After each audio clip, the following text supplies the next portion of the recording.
who is certified family and civil mediator, and also has served our country in the foreign service for 3 decades. Welcome to you all. Thank you. Thank you. So, let's get right into our interviews. I'd like to start with Melanie. Melanie, can you tell us what actions can we take to turn adversarial, power-based conflicts into collaborative, interest-based problem solving? Thank you for that question. I think mediation does provide the avenue for us to take a collaborative, transformative approach to dealing with conflict, right? And I think it is also important for us when we are mediating conflict, looking at transforming behaviors and attitudes, right? You really need to separate the people from the problems, right? Sometimes you focus more on individuals rather than the issues, and that can take away from you actually reaching the place of resolving those issues, right? I also believe that it's important to focus on win-win solutions, right? I mean, when you use the adversarial approach, especially if you go to the court, it usually ends up that somebody wins and somebody loses, right? But you really want to have all winners at the end of any conflict or dispute that you are negotiating. That's important. Thank you, Melanie. Thank you. Olivia, so you have been with community mediation. How do you think what is the role of a mediator at community mediation as opposed to a mediator anywhere else? Okay, so I think the role of a mediator at community mediation is a really unique and holistic experience because we mediate cases from persons with various backgrounds, different social, economic background, and this allows for our mediators to have a wide range of experience to learn different management skills and an opportunity to utilize different styles of mediation. We have persons who would walk off the street self-referred, and they can be from any walk of life. And also with our other court-referred matters, they can be from any different walk of life. So we have a wide scope and range of cases. So I think that's what makes us unique at community mediation. So would you say there are any challenges specific to being in the community? Of course, there are challenges. So because we deal with such a wide range of cases, we can have cases from, let's say, HR to family disputes, to land disputes. Right, so as mediators, we have to be prepared for any type of case. So we would have an opportunity to research that topic. So when you come into that mediation, you come in prepared to assist the parties. Great. So Susan, tell us, based on that last point that Olivia made, how can mediation contribute to fostering democratic approaches to conflict resolution at the community level? Well, the principle of the right to be heard, and in particular of the right of everyone to be able to express themselves, is a paramount principle of democratic societies. In democratic societies, the aim is to resolve conflict by negotiation and compromise. Coercion and violence are not acceptable. The mediation, conciliation, arbitration, and negotiation are supported because these give effect to the principle of the right of everyone to be heard. A democratic approach to conflict aims for dialogue and compromise, for wide participation, comprehensive discussion, free and full exchange of opinions, and solutions which are acceptable to everyone. This is an ideal. It's not always that conflict can be resolved without turbulence. But if the principles of civility, respect, collaboration, self-determination, individual responsibility and accountability are given primacy, the ideal becomes more attainable. And when individuals choose to use the avenue of mediation to resolve their conflict, they are agreeing to sit down together and talk and share their perspectives and opinions of the situation, look for common ground, look for compromise, and come to an agreement which is based on consensus. In doing this, they are fostering an ethos of democracy within their community, and as communities are the building blocks of society, they're also contributing to promoting democracy within their society. Well, thank you, Susan. And what's very interesting in your response is that you have been able to bring your foreign service experiences into your mediation practice. Thank you for your response. And I also brought to mind one of the panelists brought up yesterday about making sure that mediation and conflict resolution is on the national agenda. So it's not only about it being for a certain sector of society, but the charge must be led by all leaders across the society. Thank you very much, Susan. So I want to hear from you, Melanie. What are some common challenges that you face as a community mediator? Well, we do have a number of challenges as community mediators. But what I would want to highlight that has struck me over the years would be the cultural differences, right? So persons coming to mediation, they come from different backgrounds, right? They have different upbringings. They are in different professions, right? And everybody would have their own culture, right? We have a national culture in Trinidad and Tobago, but then there are subcultures. There are individual cultures, right? And when you come into mediation, you have to manage these varying differences that you are met with, right? And that can itself be a challenge because there really is no template for you to look at or to use. So you have to work through things as they come up in the mediation, and that requires you to be prepared, right?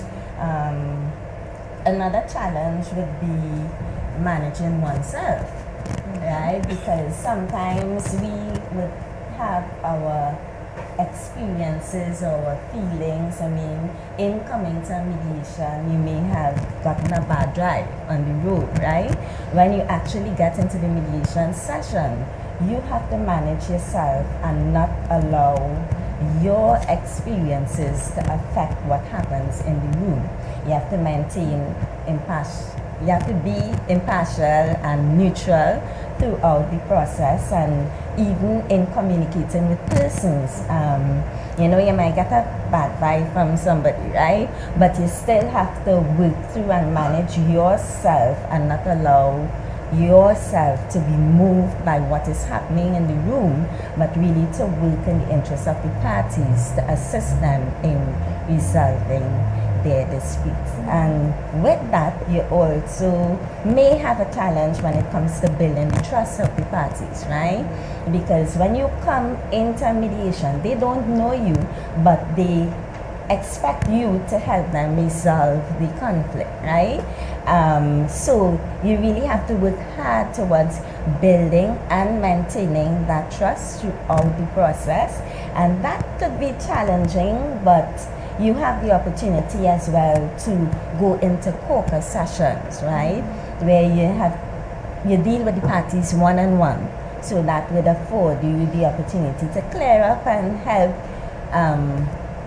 parties work through whatever needs to be worked through to allow for perhaps moving towards an agreement or a settlement of the issues. And thank Thank you very much, Melanie, for saying that. And that again brought back to yesterday. You know, when we were talking about the challenges throughout the region, we were more the same than different, right?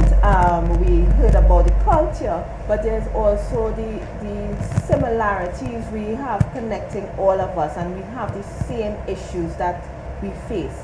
And one of those issues I do remember was when Miss Maloney was talking about the virtual mediation. Correct, yes. Yes. So how has, from your experience, community mediation during the pandemic, we also transitioned to doing virtual mediation. How has that experience been? What were some of the things that were implemented to facilitate the virtual mediation? Okay. And especially the issue of confidentiality. Right. Because it was a rapidly changing environment, right? We had to adapt because you still had people with needs to be met, cases to be resolved, etc. So we would have transitioned into using the virtual platform, which was Zoom.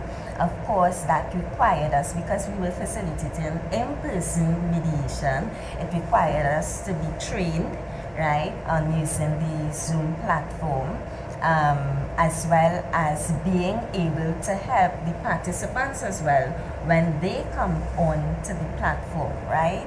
And we have a lot of persons who don't have the means, right, to conduct mediations virtually, so they don't have the devices, they don't have the connectivity.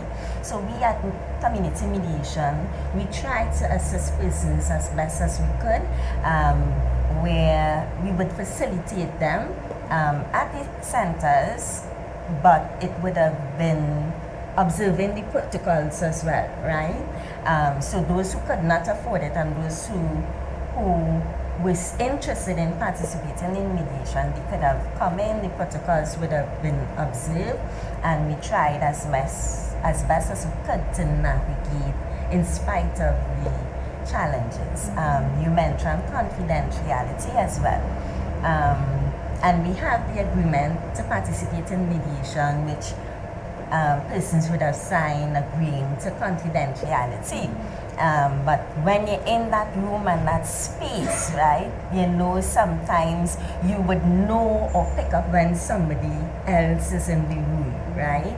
And during those times, we really had to stop and remind the participants about confidentiality. And I know, well, at least in my experiences, when the breaches of confidentiality were experienced, right, we did have where parties would have brought themselves in check, and so we would have been able to re-establish trust and continue the process, even though, yes, it would still exist, but we were able to move forward and manage that. Thank you very much. Just to add to what Melanie would have been saying with regards to virtual mediation, because this is something that we still use from time to time, right? Because if we look at it, it is an opportunity. Let's say if we have one person in one Caribbean island and another person in another Caribbean island, or someone takes vacation and they can't be there at the scheduled mediation time, you still have an opportunity to still conduct that mediation. So virtual mediation brought an opportunity. From a divisional perspective, to assist with confidentiality, we have our agreement to participate in mediation form, which everyone signs, which gives mediators the authorization and permission to conduct their mediation, right? So with virtual mediation, we had an addendum to that agreement to participate in mediation form, where the parties would agree that the mediator is the only person who would be recording the meeting. If that is done and no recordings were done, all parties would try to maintain confidentiality as best as possible, although we're using a virtual platform, so persons are to be in a space where only persons who would have gone through the processes of doing the intake,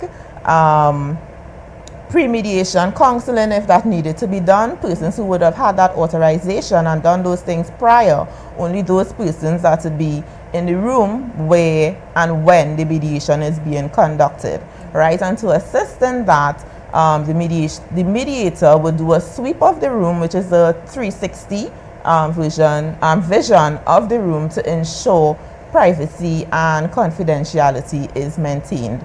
So we did put things in place to try and maintain that privacy and confidentiality.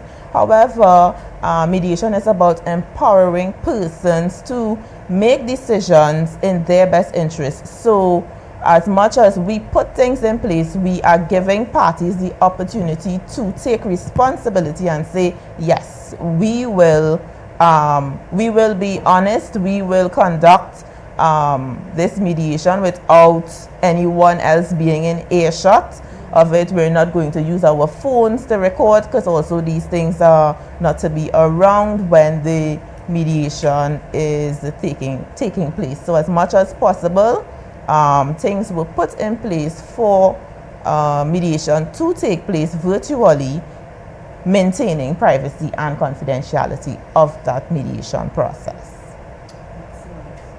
Those seems like very rigorous processes to ensure, and we know that sometimes persons may slip through, but again, as Olivia said, it's really about the parties taking ownership of the process and also being honest with themselves and with the other persons in the room to have the best possible outcome.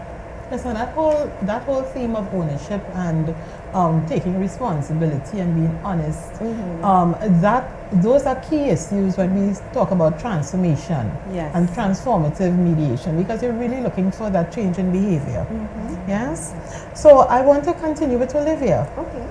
Yes, Olivia. Now you have been a part of the peer mediation program.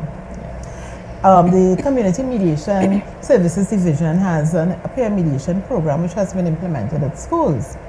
Do you believe peer mediation is a viable way to assist with school violence? And tell us about that. And then I have another question based on what you tell me. Go ahead. All right. So yes, I think peer mediation is definitely a viable way to deal with violence in schools and violence among young people. So our division, Community Mediation Services Division, we have the peer mediation program in a number of schools, right? So it's about teaching young persons various skills in terms of conflict resolution, because conflict is important. So learning about conflict, it's natural to disagree, but how do we manage that disagreement, right? And I think learning to manage that disagreement from an early age would not only help them in schools, but help them at home, help them in society, right? So we have the peer mediation program, which is students helping other students to resolve situation of conflict, right? So peers helping peers. So some persons, some young persons, they may not want to tell a teacher about something, they may not go to the principal about something, but they may tell their friend, right? So you are able, or young persons, they are able to come together and to assist their peers to resolve that situation of conflict that they will encounter, right?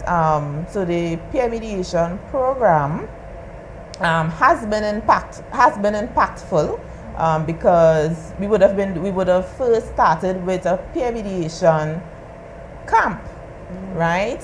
Which was more short term, so we would have had persons housed during the July-August vacation, teaching them those skills, right? However, we would have turned to having the program throughout the year in the school, so that we build that relationship, that continuous relationship, that continuous training with the students.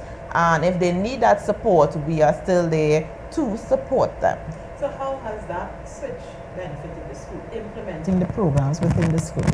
All right. So during the pandemic, there would have been a lot of changes, lockdown, shutdown, that kind of thing, right? However, we would have had a number of principals, teachers asking for the program to be re-implemented because they would have seen and noted that there would have been a difference and an impact in their school. There's a difference in the behavior of the children, of the students in the school, right, who would have had access and the opportunity to learn about peer mediation and to learn how to manage that conflict.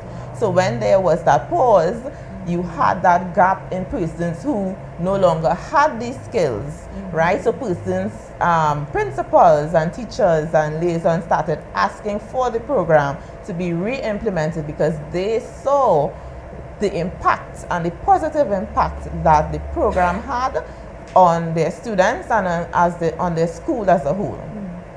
Thank you, Olivia. Thank you so much. Transformative mediation. Exactly. Beginning at the level of the school and the children, empowering the children to take charge. Yes, definitely.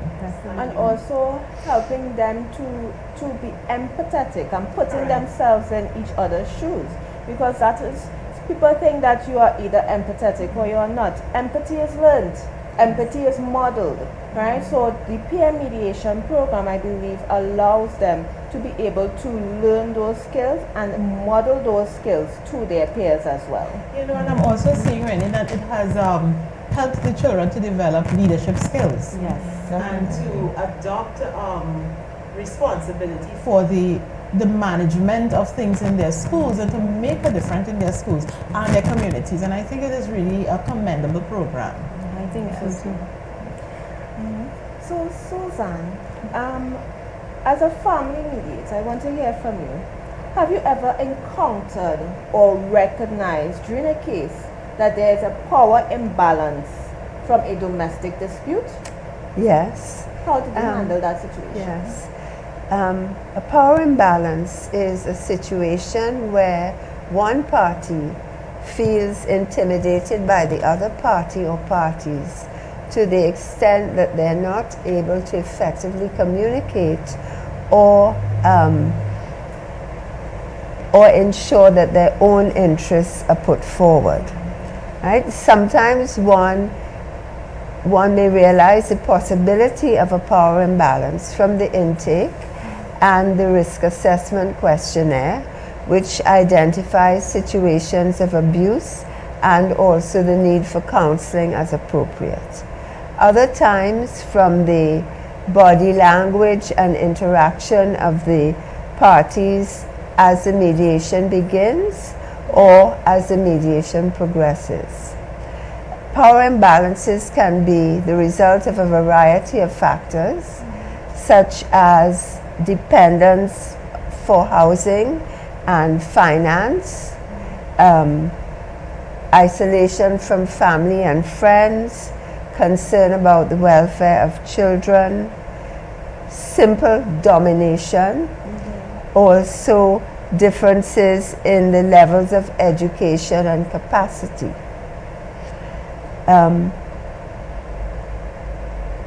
So in order to deal with these things, what I have done is, first of all, ensure that the ground rules are followed, which provide that each party should be respectful and polite to each other. They should be respectful of the opinions of each other. They should not interrupt when the other one is speaking, and they should not use any unkind language. By acknowledging the emotions of the party, by paraphrasing when they are giving their account of the reasons why they have come for mediation and what they're seeking to achieve from mediation, by paraphrasing this, which gives them validation and also enables them to recognize that they're being listened to and understood. By maintaining equal airtime so that one party doesn't dominate the discussion, and if it is necessary, by the use of caucus, which is where you speak to each person separately, or you can take it further and separate the people entirely so that each person is in a separate room and you deal with them one at a time, and you relay the information between them. Sometimes it happens that a person recognizes that their level of education or their capability is putting them at a disadvantage, and they may take in front and ask the mediator and the other party if they can bring a trusted somebody to give them support, someone they trust, to participate in the mediation. And this is allowed with the agreement of all the parties. I should observe that a power imbalance is on a spectrum. There are some instances where mediation, where it can be managed in mediation and a constructive agreement can be reached. There are other instances where the power is maintained by violence, and in such cases mediation is not viable. As we know, in a mediation, if any threat to person or property is made, the mediation will be brought to an end and the matter reported to the police. So in the case of an extreme power imbalance, the mediation would not proceed. The center would step in to offer referrals and information to the concerned party, and if necessary, ensure that they can leave the center safely. Yes. So these are the ways in which we deal with power imbalances at community mediation.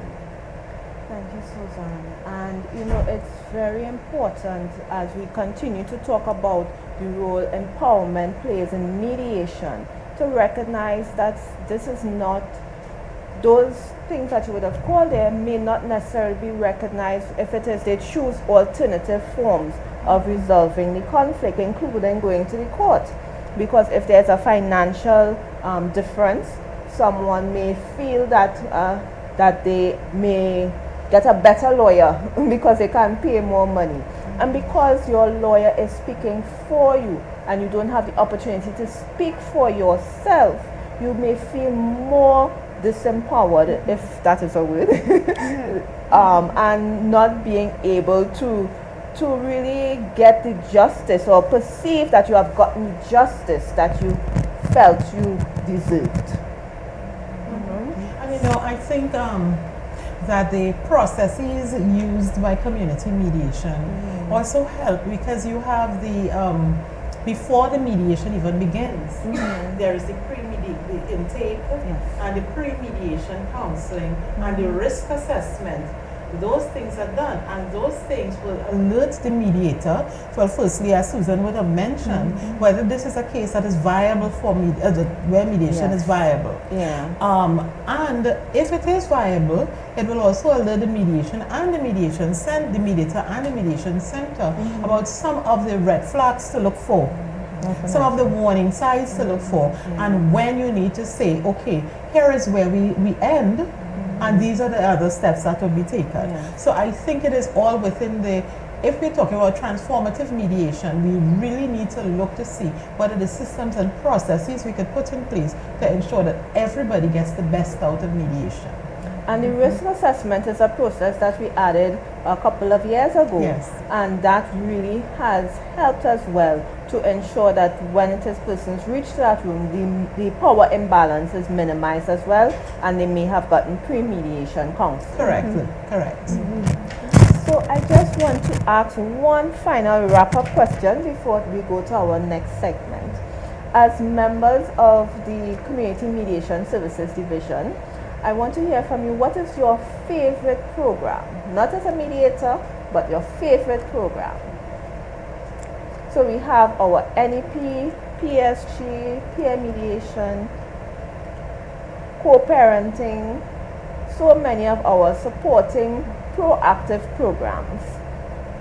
For me, I would definitely say the peer mediation program. I like working with children. Right? So even outside of the profession, I do work with children, and it really is encouraging and motivating. When you go into the schools and you do the training, right? and you see that the children are learning and grasping and applying and using those skills not only within the school environment, at home as well, because they would give you the feedback, you know, and say, Miss, you know. So for me, that would really be my favorite program. And I would also add as well, even as we talk transformation, when you get them at that early age, right, you know they would be growing with these skills. So even after leaving school, they would still have the skills and they would be able to apply it in their workplaces and wherever they go and wherever they interact. And as Ms. Emmanuel would have mentioned as well, you're building leaders, right? So I am thinking about the national impact that has, right? We may not necessarily be able to measure it statistically, but we know that is there and it is happening. So I am encouraged as well, even with this conversation, you know, that we can reach even further when it comes to championing the cause of mediation. Thank you for using that word, championing. Olivia or Suzanne? Right. So, similar to Melanie, my favorite program would be peer mediation because I think it's good that young people have an opportunity to hear the word mediation and they're not mixing it up with meditation. And this would have come out of a discussion that we would have been having yesterday. For mediation to be known and to be recognized and to be that option for people, we need to know what it is. And starting from that ground level of students and young people knowing the difference between mediation and meditation is very important, right? I think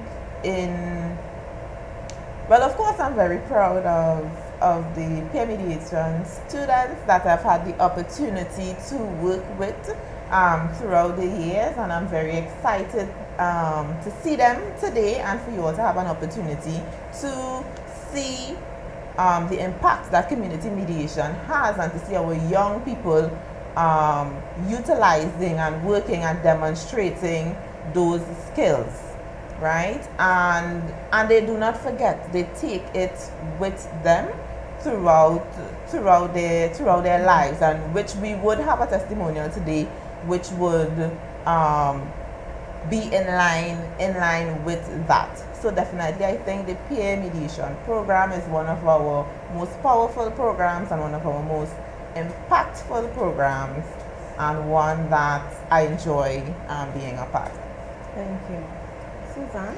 So I greatly value the peer mediation program, but my favorite two are the parental support group and the national empowerment program. What I really like is the enthusiasm with which both the members and the members of the PSG and also members of the public embrace the annual courses, the annual workshops, their eagerness to learn, their openness to finding out about how to deal with the challenges both of ensuring the best upbringing for their children and also learning through the National Empowerment Program how to deal with some of the daily challenges of life like anger management, time management, effective communication, emotional intelligence. I find it very, very exciting. Thank you very much, Suzanne. And Ms. Manuel, I know you would have said in the past, and you said it just recently, you know, when it is we empower persons with these skills, these life skills to resolve conflict, we may work ourselves out of a job because persons will be empowered with these skills to resolve conflict before it escalates. They'll be able to mediate in their communities. So having said that, and you having led the charge for community mediation all those years, is there any particular program that is dear to your heart? Really, that is tough. Because I listened to the responses about the favorite programs, and I kept thinking about that as well. Which is my favorite program? And I'll tell you this: the implementing community mediation and devising the forms and the structures and the processes of community mediation. It has always been, from the inception for me, that there should be a program which really empowers the public to take charge and to change the conversations. That has always been a thing for me, to change the nature of our national conversations. So that the programs, the supportive programs, the behavior change programs, the proactive programs that have been embedded in community mediation from its inception, they have always been a matter of real deep thought, personal introspection, and examining and listening to the things that people say to us. Yes. The needs that people express, the pain points that people have. So it is so difficult for me to identify a favorite because I think they're all good. And I think the benefits, there are no two programs that are exactly alike. They all address different components of our different pain points. I think one that we really need to get out there and to grow significantly would be the co-parenting program for high conflict families, because so often and so sadly our children get caught up in the difficulties that their parents face. And I have always maintained that although the relationship may be dissolved between parents, you still have a child that you share, and a child is a lifelong commitment. And whatever parents do, it must always be done in the best interest of their children. And they must do it together for the best interest of their children. So it is a program, it is one of the later ones, but it is a program I see continuing to impact and to grow and to build. But I certainly like the peer mediation program because I am always really blown over. When we had, Olivia mentioned the camps that we once had, and I was always enthusiastic to see how these young people cohabitating for a weekend or a week or a couple of days, how connect. they connected and they formed community. And I remember there was an instance where we had a volunteer at one of the camps who had a grandchild. And that she was responsible for, and she brought that child to the camp. She remember she's saying, but she's only 6. Yes, can I bring her? And I said, yes, bring her. And I was amazed that this 6-year-old Picked up the skills and the competencies of a mediator. So you see, it is never too early to teach our children the things to do, the right things to do. So they're all my favorites. I'm sorry. All right, thank you very much. And I want to say thank you to our mediators for that interesting discussion and perspectives of your role and working at Community Mediation Services Division.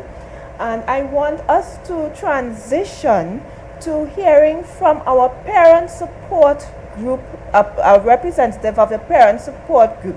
So our parent support group program is where parents are able to meet once a month and hear from each other as well as an expert about how they can deal with situations that they are facing during child rearing.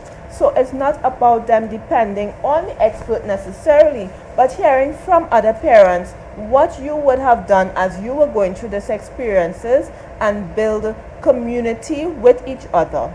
So now we transition to the parent support group, hearing a testimony from a parent support group member.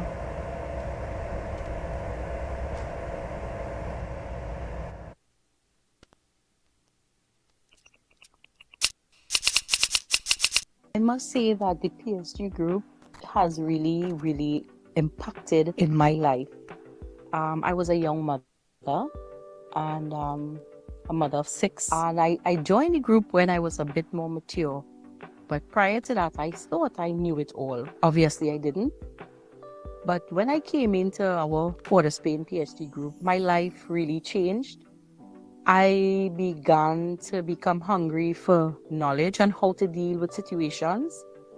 And I can truly say that this group made me feel like part of something that could help my home, which would affect other homes, which would affect communities.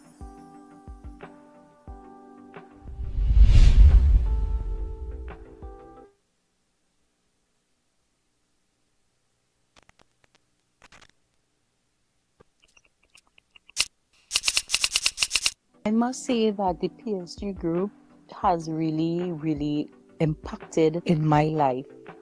I was a young mother and a mother of 6. And I joined the group when I was a bit more mature. But prior to that, I thought I knew it all. Obviously, I didn't. But when I came into our Port of Spain PhD group, my life really changed. I began to become hungry for knowledge and how to deal with situations. And I can truly say that this group made me feel like part of something that could help my home, which would affect other homes, which would affect communities.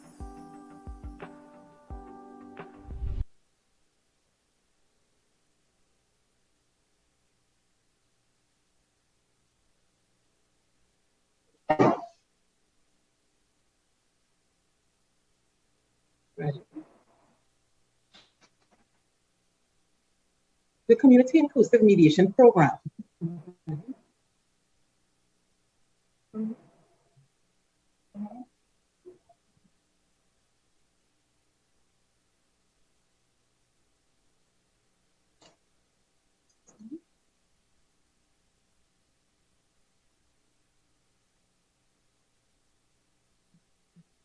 The Community Inclusive Mediation Program was a project created in partnership with the UNDP, where 25 persons from communities of Carenage, South Oropouche, and Sangre Grande were trained in mediation skills and participated in mentorship programs.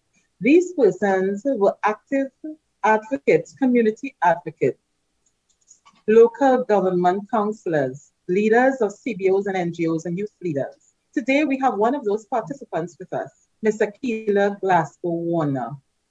Akila was a former councillor for Chagaramas Point, Kumana from 2016 to 2023.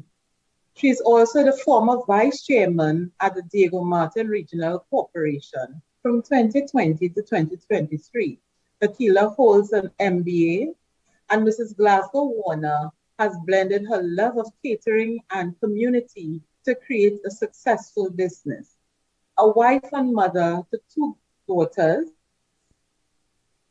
Mrs. Glasgow Warner has also been able to continue the skills learned when she became a citizen mediator. Welcome, Akila. So I have a first question for you. As citizen mediator, what were some of the skills that you learned in the basic mediation skills building training that impacted you?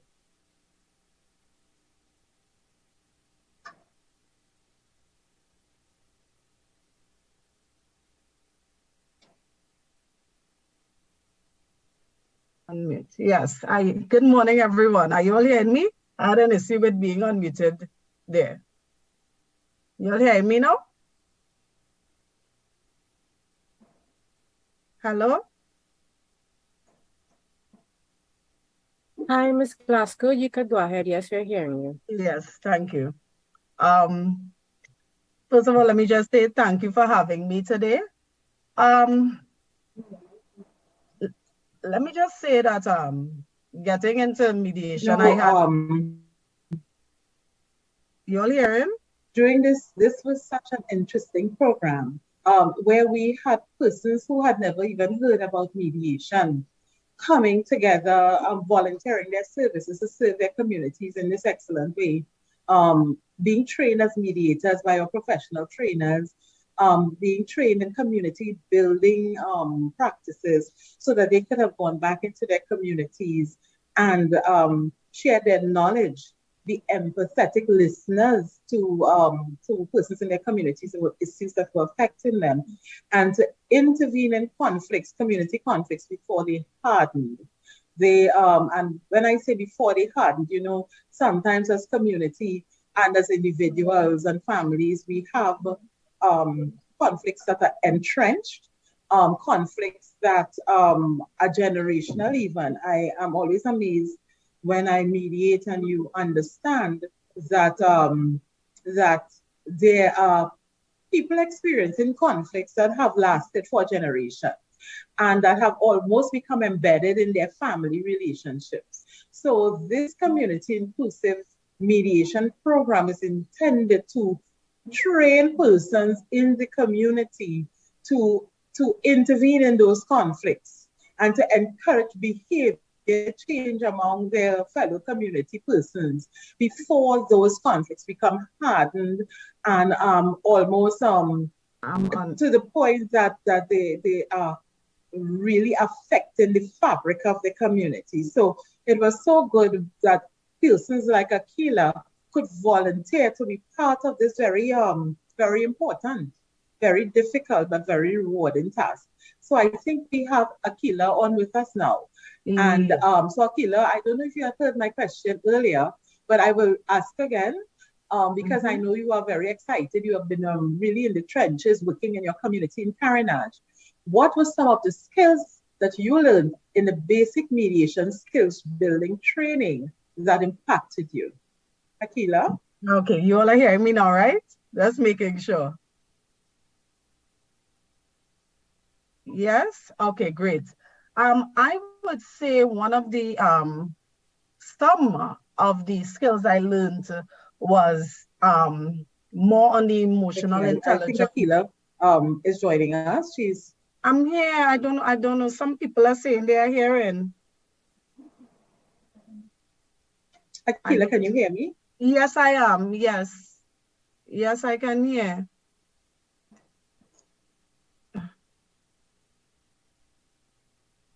Okay, I think Akila is joining us. I am seeing her there on the screen. Akila, your mic is muted if you are hearing me.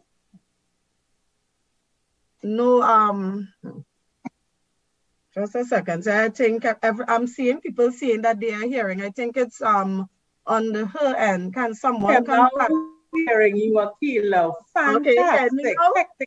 Okay, my apology. Awesome, and I don't know what's going on. I put on the video and I'm still not. I guess you all not seeing me either, but at least all you're hearing. I'm hearing you. Okay, awesome. So one of the things that I would say I would have gained was a lot on emotional intelligence. Sometimes, so let me just say, going into mediation, I had no idea what this was all about. And I want to say that was for me, it turned out to be something really sad, because after mediation, what I realized is that mediation can change the world. It really can. And it was a kind of sad thing for me to know that I was not aware or didn't know what, mediation was and the purpose of it.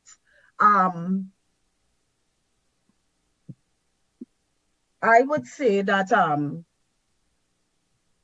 when it came to how I dealt with a situation, it really, really made me look at, how I dealt with things. It was like, listen, your approach all these years, everything that you have been doing, your style, everything that you have been doing, it really was not it. And caucusing. For me, caucusing was one of the most important skills, because sometimes there's a situation taking place. And now when we think about caucusing, we think about an entire meeting with a group of people together. But in mediation, caucusing is actually pulling the individuals in the matter apart, right? It's actually pulling them apart and having a conversation with them. And that was something that, I never really thought about doing. Sometimes you need to hear from individuals for you to have a better understanding of everybody's situation so that you can assess better and then know how to deal with them together. So for me, I would say the caucusing, learning about that, the emotional intelligence, and that was more for me because sometimes you're in a situation and we are biased and we don't even know that we are biased. So getting to understand, hey, this is how you need to be able to control your feelings in a situation. You need to be neutral. That was two of the key elements for me in the mediation. Yes, fantastic. Self-awareness, that is so important to us mediators. So, Akila, considering your last answer, how did the skills learned change your perspective on your work or of your work as a counselor? Well, that is I'm laughing because again, coming into mediation, I had no idea how it could impact my skills as a counselor and in a positive way as well. The reality is, as a counselor, people come to you for so many things. I think people kind of mix up some people mix up what a counselor is. They mix it up with a counselor. So apart when people supposed to be coming to me to find out about the drain and to find out about a wall or a hamper, I found that people were coming to me in regards to husband and wife issues, their children's issues, things that I tried my best to assist and guide them in the right directions, and mediation helped with that. One of the things that mediation really helped with in my community, you see, the conflict, land disputes is like the biggest thing ever in communities, especially mine. And most of the time, it would be families, brother, sister, cousin, and uncle. And that is something that residents feel a counselor could deal with. That is something residents feel a counselor could deal with. So I would get a lot of cases like that. And mediation allowed me to curb so much of these issues, because you would find that they will come to you this week, and next week they come back again. You talk, you reason, you guide them in the right direction, and it's like, but they're coming back again. So therefore, it meant that, clearly, this wasn't being solved. But with mediation and the skills that I learned, I was able to use those skills to really look at things from a different point of view, empower myself, but also empower these people to be able to solve their problem. Because most of the times, land disputes and all those things, it has nothing to do with the land. It's something to do with somebody, mother and father, that fallen out years ago, and it passed on to the children and the generation, and it just keep going down a different cycle. You understand? And because of mediation, I was able to use that to help curb some of these conflicts that could have led to death. Some of these conflicts that some people were already in court fighting some big battles. You understand? And I'm happy to say that some of these people have moved on from that situation. Let me just say, I didn't do it alone.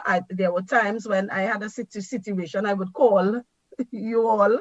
Renee is one of the person I would call. Renee, this is the situation. And of course, I'd also encourage these people to contact you all as well. You understand? To get, that professional help that they needed. Some of them did, some of them didn't. But I was also happy to see that I was able to use the skills I learned to help some of them. And some of them didn't come back. And if they didn't come back, it means this is just me saying that it means that it worked because they didn't come back with their issue, you know? So, yeah.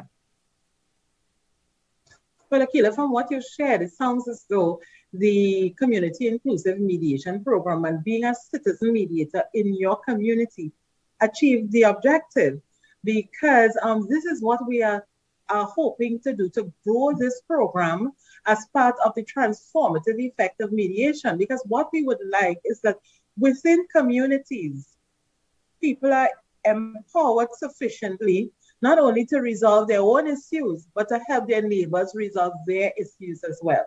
So the program is achieving its objective, and it is certainly one that needs to be expanded to multiply the impact. As you said something there, that some of the land disputes could have escalated and even death. And we see that sometimes you have these disputes over property, within families, between neighbors, and tempers flare, and people are injured, and unfortunately, we have had even worse outcomes where people have lost their lives. So this is the whole thing. These things cannot be predicted, but when the communities are empowered to take charge of situations within communities, that's the difference that community mediation wants to make. So, Akila, I have another question and another level for you. You are also, apart from being a counselor, a businesswoman, you're a mother, you're a wife. How have the skills learned, the mediation skills learned, change how you relate it to, within your inner circle, within your family?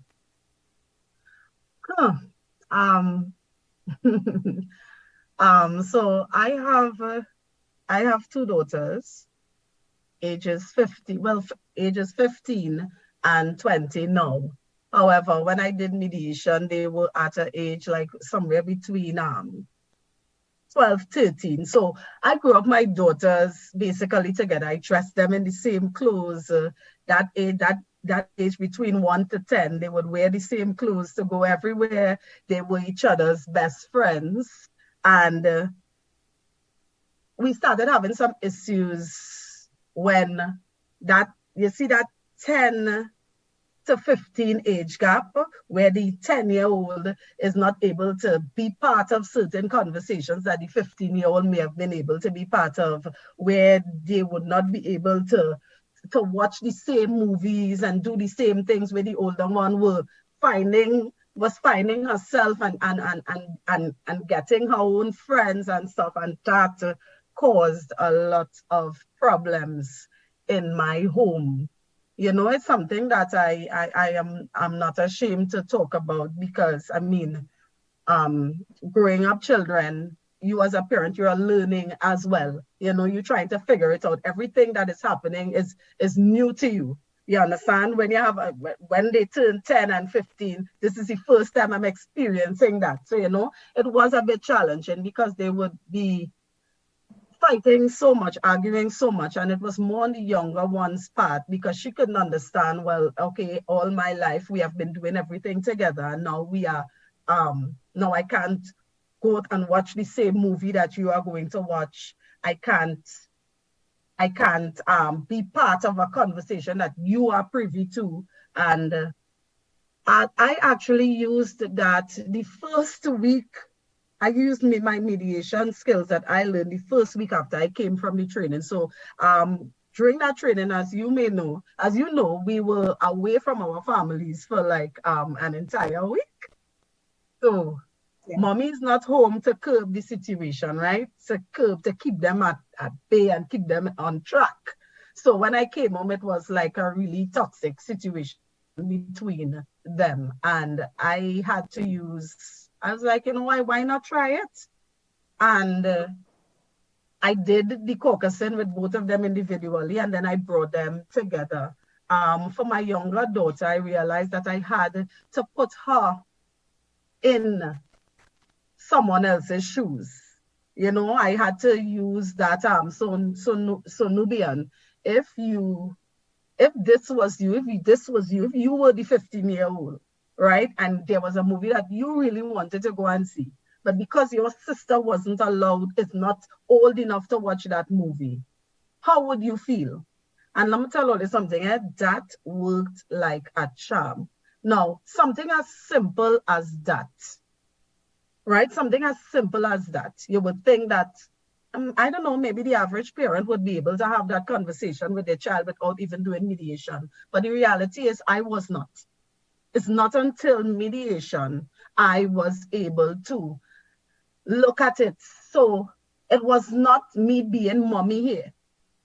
It was me having a conversation with two individuals who, and again, that is where the self-awareness and the emotional intelligence skills came in, that it made me able to look, listen, you are not mommy today. You are trying to solve or help these children realize, what their true purposes in life, what they mean to each other. And listen to me, I realized after that mediation is not a one-time thing. It's not something that you need to use when there is a situation. Mediation is something that you need to use daily. It's an everyday thing. You could use it in every aspect of your life, at work, home, in any kind of relationship. And it really makes a difference. And the thing about mediation, for me, it is contagious. It is contagious. Because when you use mediation, someone could, the person who you're mediating, they're actually picking up some of these skills. They are actually seeing things. They start mimicking what they are seeing you bringing forward. And after that first week, like for me, it was like, listen, this mediation thing is not a joke. It really works, and I need to implement this in every aspect of my life. And that's what I've been doing basically. Akila, thank you so much for sharing that. We in the field, and I say we because you're a mediator, we understand, once you've been trained in mediation, we understand the power of mediation, not just to transform conflicts, but even before you can use those skills to transform a conflict, it transforms you as a mediator. It changes how you listen, how you perceive, how you understand. Mm-hmm. It really changes you. It helps you with your communication skills. It helps you to empathize and to really walk in someone else's shoes. It helps you to be objective. It helps you to really step out of the conflict yourself when it involves you, and to try to see the bigger picture and the value that could come out of the situation. So thank you very much for highlighting that very important thing, that the skills gained as a mediator, not only have you been able to use it in your community, but you have also been able to successfully use it to transform the relationships in your household. And I have one final question for you, Akila. And I want to really commend you. It sounds as though you have been walking the talk and really putting things into practice. Do you think that mediation has a role to play in transforming communities? That's my final question for you. Do you think that mediation has a role to play in transforming communities? A thing you have been trying to do for quite a while as a counselor and all of the other roles you've held. Well, I want to go further than that. I think mediation can change the world. And if we think about it, everything happening in the world today, everything happening, let's focus on our country. Everything happening in our country today, it is based on some type of conflict. Some type of conflict. Some situation where if people had a conversation, if people had some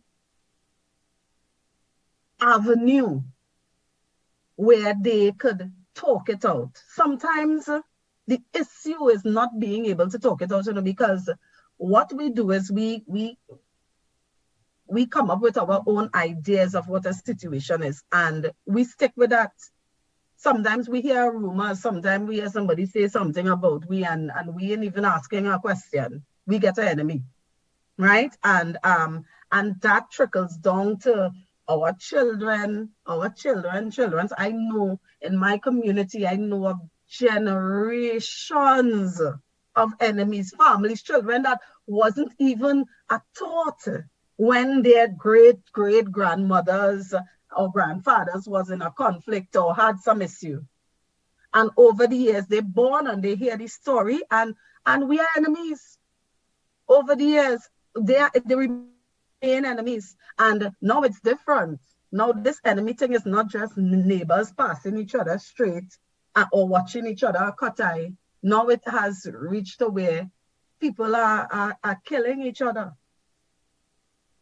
Right? And I am just thinking, if mediation, was something that was in full existence, and it probably was, I don't know. But if mediation was in full existence, I'm talking about like years ago, like before I was even born, it could have solved so much of issues, and it still can. The key at this point is to, and I mean, this is you all doing it here, but the key at this point is to get people to understand how important, how effective mediation is. And yes, it's going to transform communities, it's going to transform the country, it's going to transform workplaces, it's going to transform relationships between mothers and daughters, fathers and sons, husband and wives. It can. So my answer is yes, but not just communities, the world. Akila, I hear your passion. And, passion, as mediators, we need passion. And I hear it coming from you, and I hear how important these transformative effects that you have seen both at your family level and the community level. I hear how passionate you are about it and how important it is for you to see that groundswell, that expansion into our national community, and as you said, into the world. And you are right, so many things could be resolved if people could have true conversations about things and really understand that you need not agree on everything. It's not important. In fact, the world would be quite boring if we all agreed on everything, It would be quite boring. As for me, it would be quite boring. But what we need to do is to understand and respect the fact that people are different. They have different experiences, different perspectives, and it is that richness of the variations and variety that we bring to the table, which enriches our lives and create solutions and possibilities that are greater than all of us. And if we all could come to that understanding, as clearly you have, then we would be able to transform our communities, our country, and the world. It all starts with each of us. And I am certain that my colleagues at Community Mediation will continue the charge of spreading the word and getting more and more people involved in this groundswell of transforming our communities through good conversation. So thank you very much, Akila, Mrs. Glasgow-Warner. It has been certainly a pleasure speaking with you. I haven't seen you for quite a while, but I know from what you've said is that you have continued to the good fight. You have continued the good work in your community. Thank you so much very much for your. Thank you so much for having me. I really appreciate everything that you all have done for me, for our group, and for this country. Keep fighting that good fight, because at the end of the day, this way it's my personal view that this way is the best way to really see the change that we want to see. So thank you so much for having me here today. Thank and you. Everyone have a good morning. It's still morning. All right. Thank you so much. So the next opportunity you would have to get a glimpse into what happens at community mediation. The Community Mediation Division has been hosting a number of tours at its centers to help the public to understand what goes on at a community center. You would have heard from our interview this morning, you would have gathered that there are a number of different programs that are hosted by the Community Mediation Services Division. Programs that target parents and the difficulties that they may be having parenting. Programs that target parents trying to co-parent their children, parents from high conflict families whose relationships might have been dissolved. You would have heard mention of the National Empowerment Program, which is a program that some of you might have experienced, where we go into communities, and since after or during the pandemic, it was moved to a virtual platform where people would have been trained in things such as anger management, effective communication skills, conflict de-escalation, emotional intelligence, and a number of other skills building courses that help people to navigate difficult circumstances. You would have heard about our peer mediation, which seems to be a favorite program for quite a number for some of our mediators. And you would have heard that I had no favorite, I just love them more. So the next item we have for you is a snapshot of some of our programming. So that we are going to show you a video now of the tours that have been taking place at our mediation centers.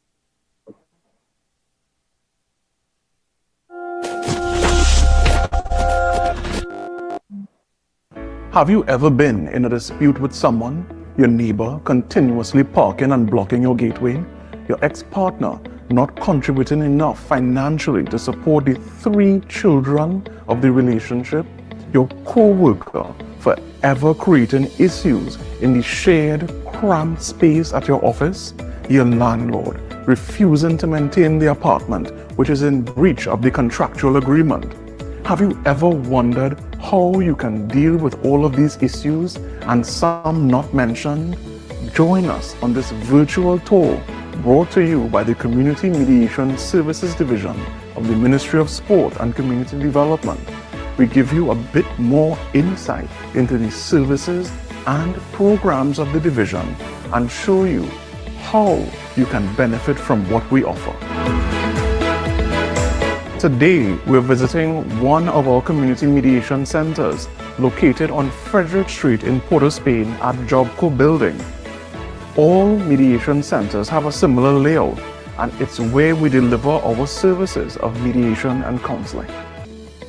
On entry into the mediation center, the security guard will log and record your information into the visitor's book as required.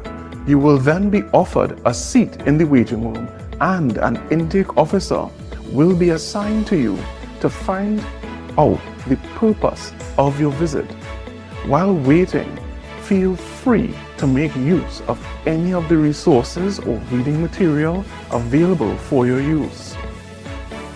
When the intake officer comes to you, you'll be taken into the intake room to have your matter heard in privacy.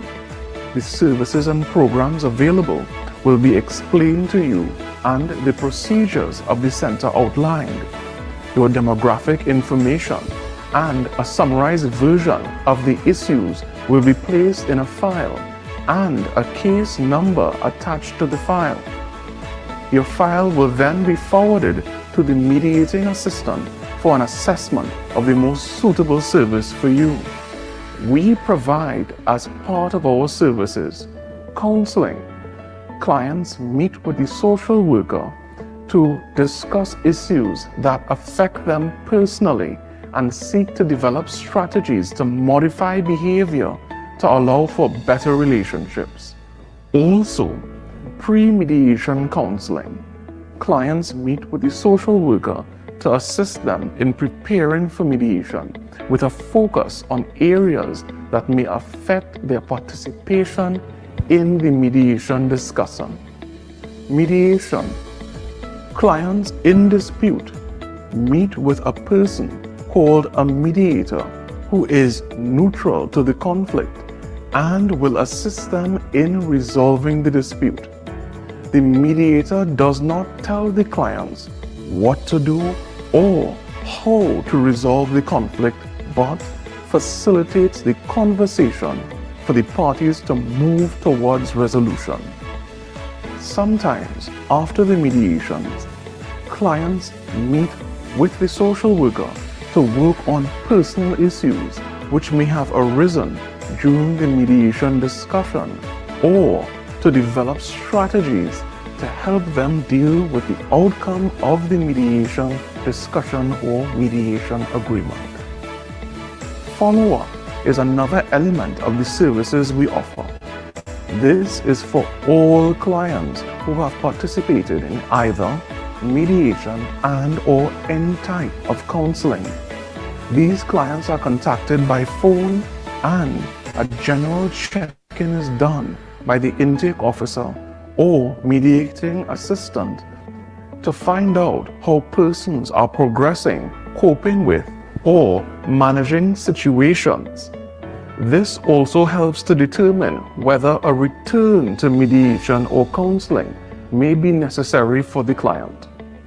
Alongside our core services of mediation and counseling, we also offer programs, one of which is the National Empowerment Program, which was formerly called our Community Empowerment Program. That is a series of capacity building workshops that allow persons to resolve conflict in their daily lives. We have workshops such as conflict de-escalation, anger management, time management, effective communication, emotional intelligence, and building trust as an organization and as a professional. But that's just one of many programs that we have. Another program that we offer are our support groups. And the support groups are for both parents through our parental support group, as well as for men in our men support groups. These monthly meetings take place both virtually and in person and allow persons through the use of talk therapy to discuss their challenges, their joys, their pains, as well as get valuable information on how to confront and overcome the challenges they are facing. It's also an opportunity for persons to engage in a community. Moving on, we have another one of our programs, which is our peer mediation program. This is our youth-focused program where we go to primary and secondary schools teaching young persons how to talk it out and not fight it out. It's where they get the youth-based mediation program. Next, we have our co-parenting program, which is a group therapy intervention that allows persons who have exited a romantic relationship to take part in a 3-month therapeutic intervention where they can shift from being self-focused to becoming child-focused. The objective of that particular program is to assist persons in creating a co-parenting agreement that would allow them to have a meaningful parenting relationship with their co-parent for the betterment of the child. In addition to this, we also have many public education and sensitization workshops that are offered and advertised on our ministry's Facebook page. That is the Ministry of Sport and Community Development. We want to encourage you all to go onto the Facebook page, hit like, hit subscribe, and tune in to all the programs offered by the Community Mediation Services Division. Thank you.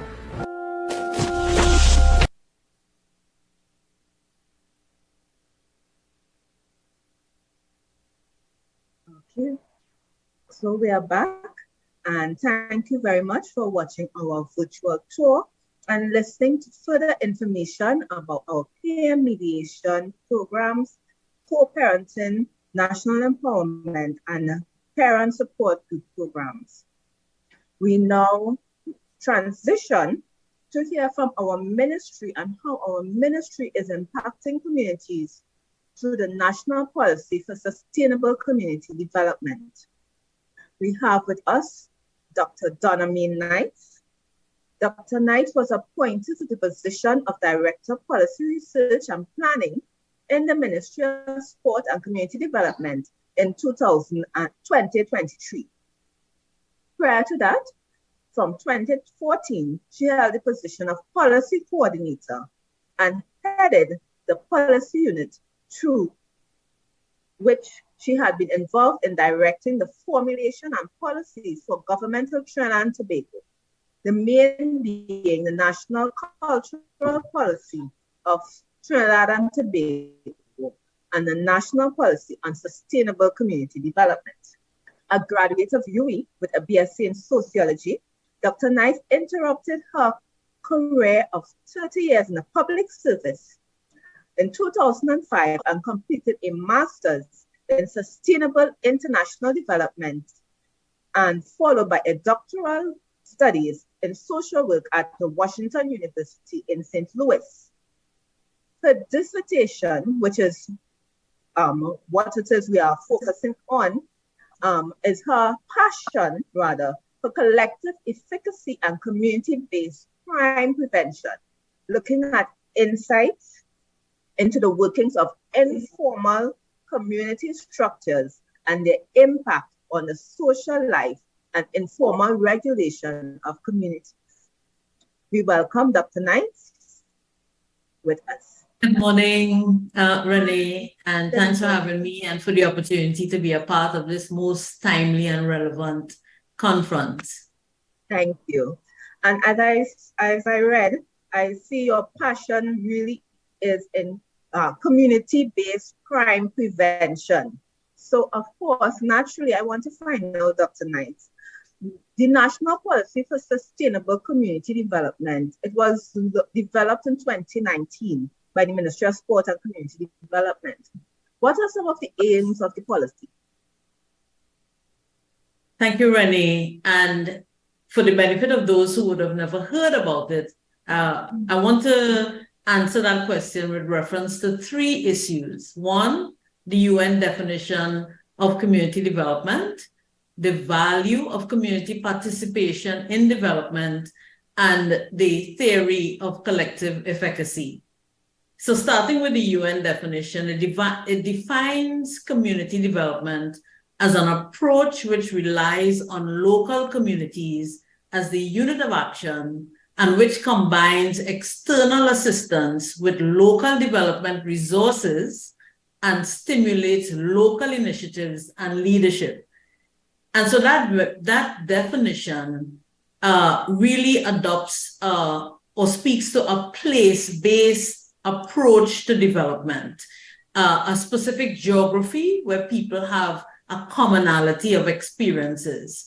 It also speaks to local assets and the use of local assets, so the engagement of what there is in the community as assets as part of that development process, as well as local initiative and leadership.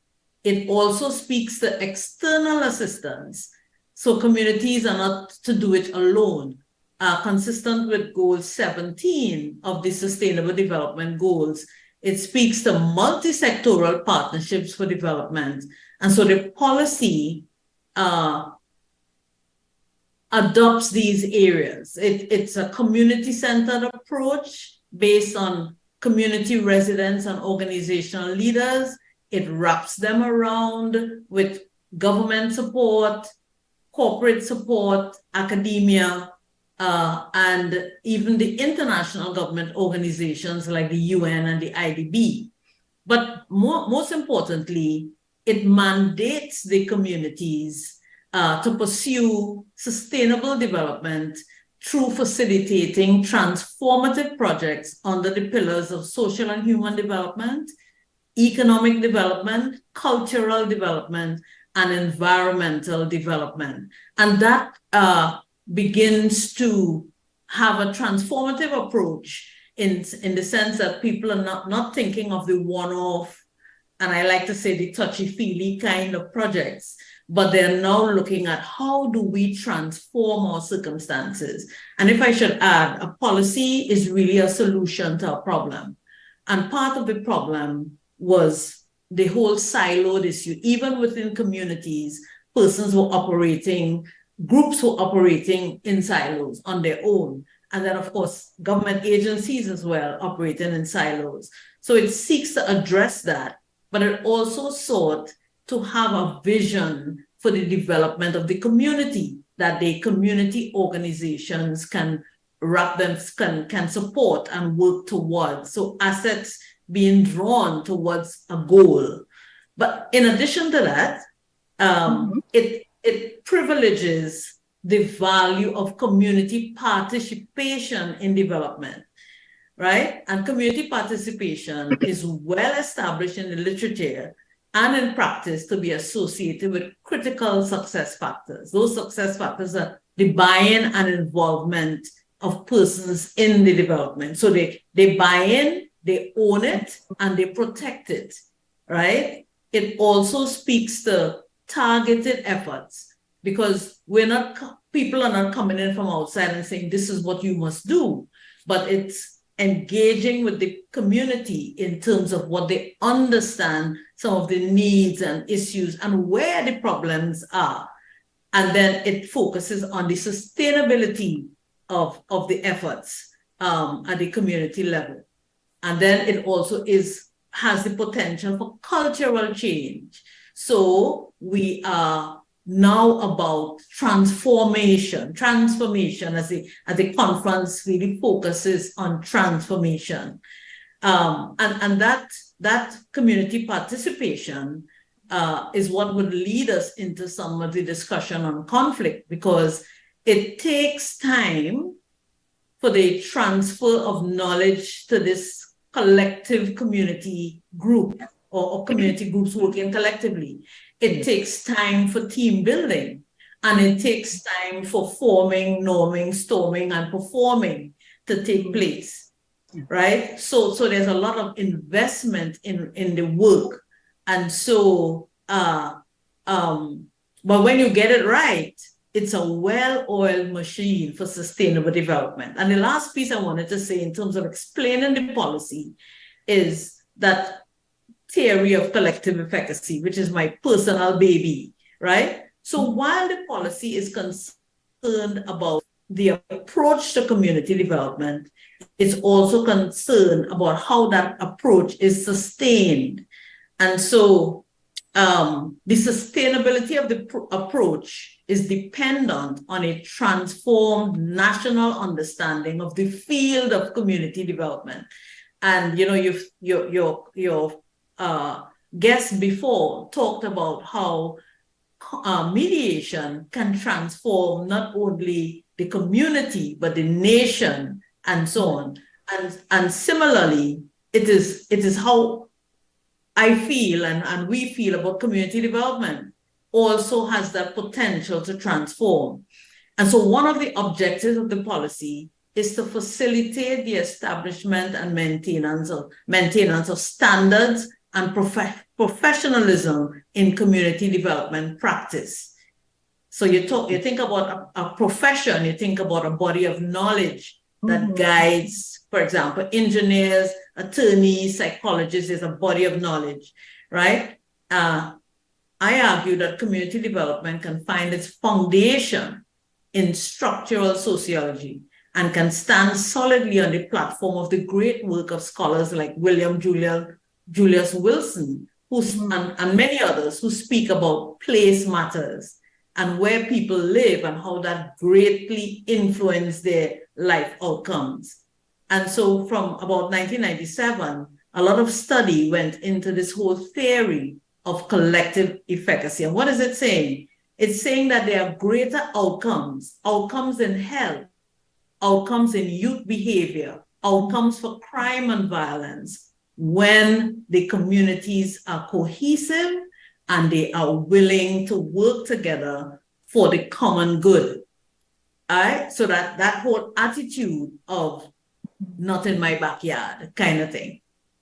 And so the social conditions of communities, the absence of peace and the presence of conflict all negatively affect the development of that collective conscious and that element of social capital that works for the common good. So in that whole big discourse, just to explain how the policy works and the theories that support it, in a nutshell, consistent with Sustainable Development Goal 11, the policy is about community leadership, multi-sectoral support, and a sustainable development mindset and mandate, and then professional facilitation of community development for a transformed TNT.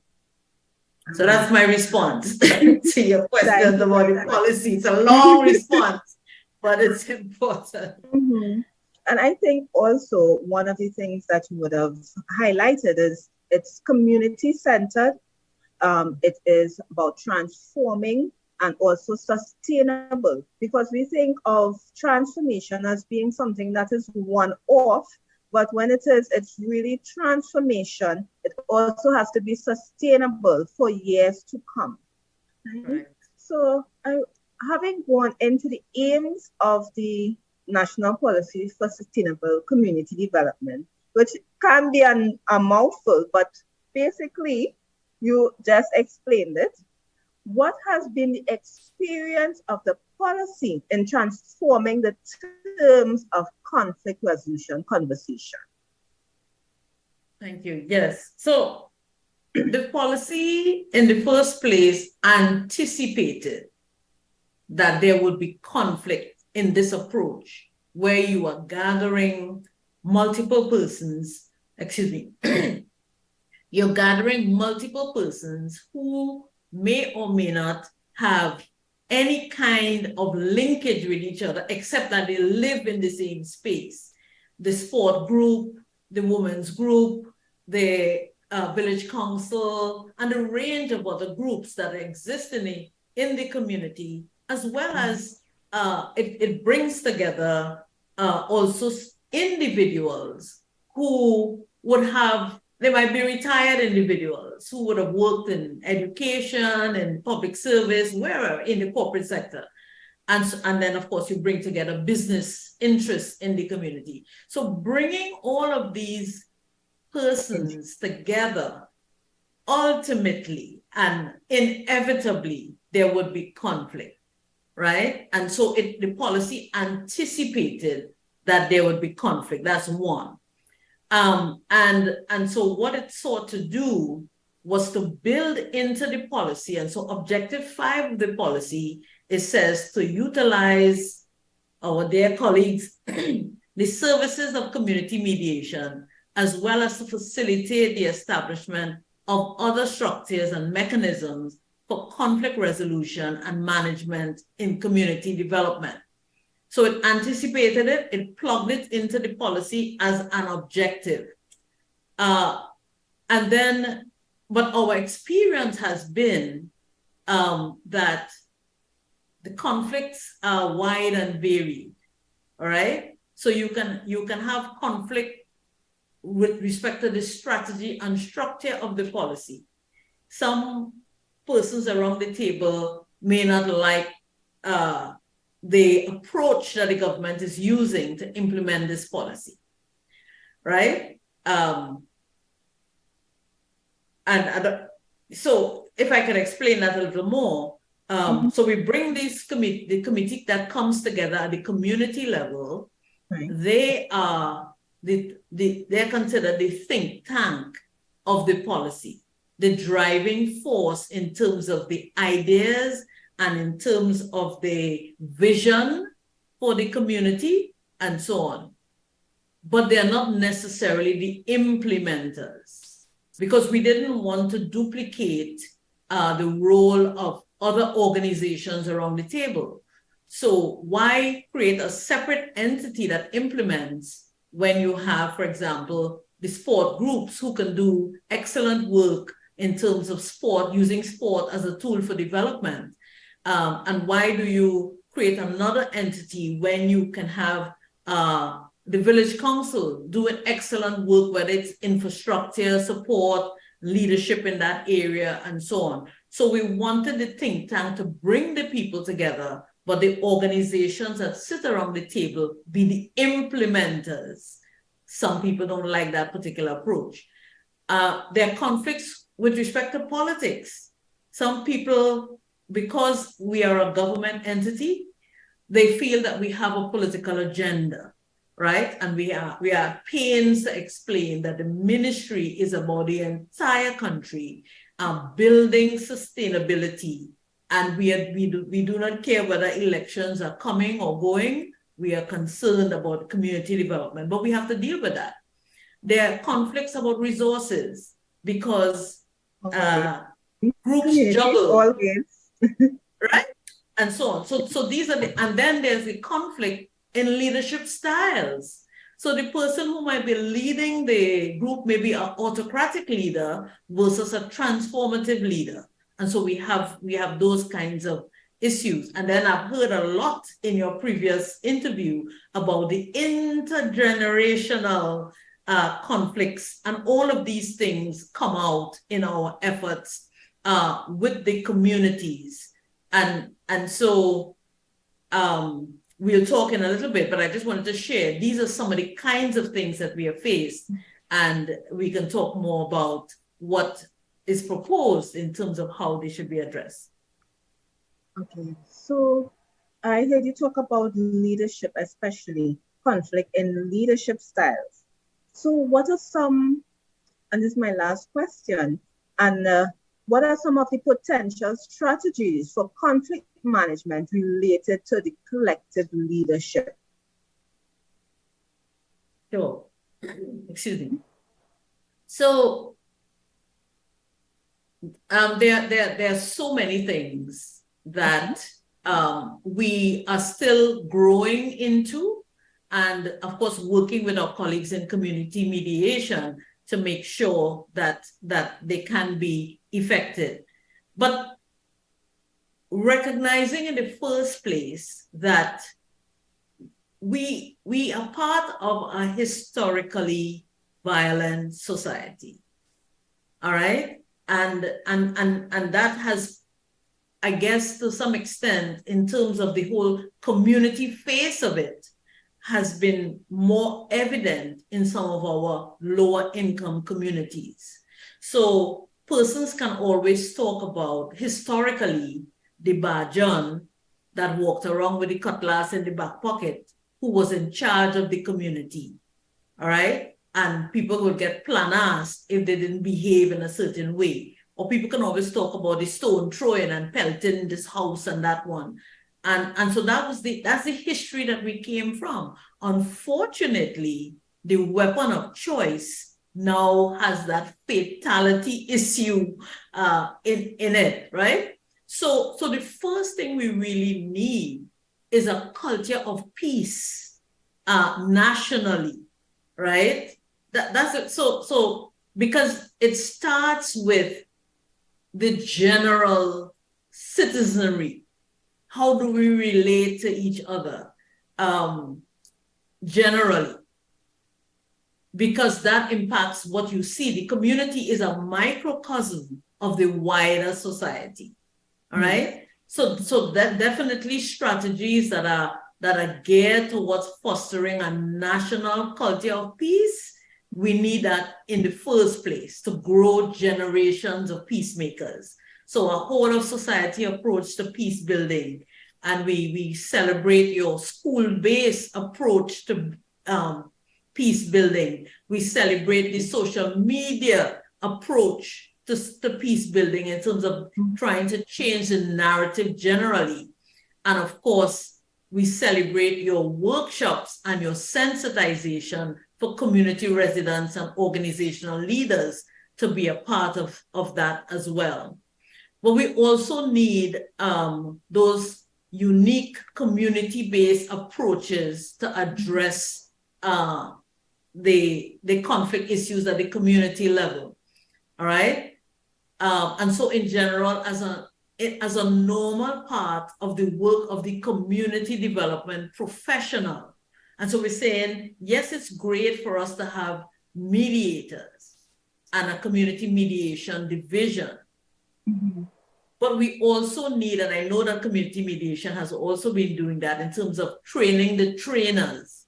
And so ensuring that our our community development practitioner has the capacity for conflict resolution and peace building, right? That is needed on the ground. And so all our community mediation sensitization efforts would be needed with our collective groups, our leaders, so that the forming and during that forming stage of the groups, we need that sensitization, but we also need the skill to be constant for them and even them to be part of it. We also need to go back to those peace-building institutions. I remember in communities, there would be an elder that people would go to when they have conflicts, you know? And so that kind of strategy in terms of identifying who are those elders, who the people in the community would respect, who would be the first line of defense when there's an issue in the community. All right. And then, of course, we need that cadre of trained community-based peace builders on the ground who can interact and facilitate, you know, peace in the community. So these are some of the things that we need. I know we have some of them already, but we need to strengthen them. Certainly in the 5 pilots where we are, that entire collective body needs to be trained and sensitized with the skills of peace building. Thank you so much, Dr. Knight, for sharing with us about the policy. And we look forward to, as you would have said, it must be ingrained in the policy. And we look forward to community mediation, looks forward to working with you in implementing the policy across Trinidad and Tobago. Thank you very much. Thank you very much, and thanks for having me. We now want to transition to our peer mediation program. And we have with us someone who's going to do a testimonial, or rather an interview, a short interview on the peer mediation program.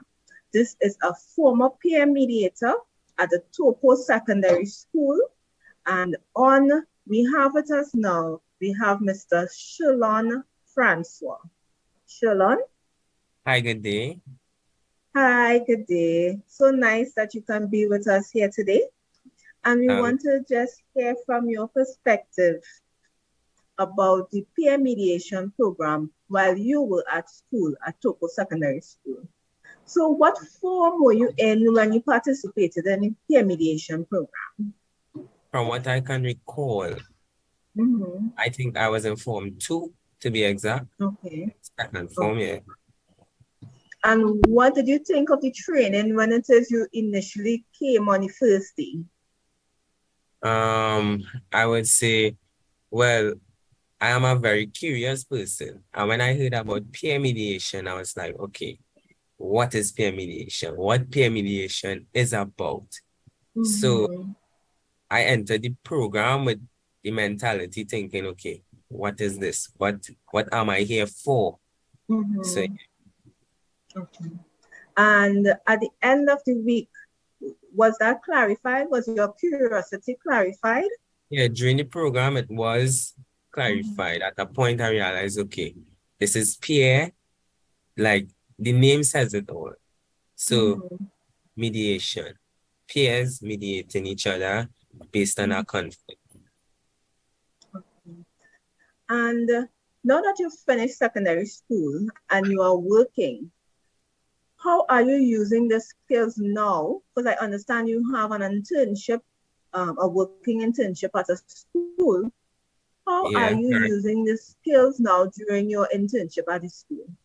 Okay, now that I'm currently at a school working with students near my age bracket, there's a lot of conflict taking place where students won't go to teachers and, you know, so they will come to somebody that they look as a peer, which would be myself.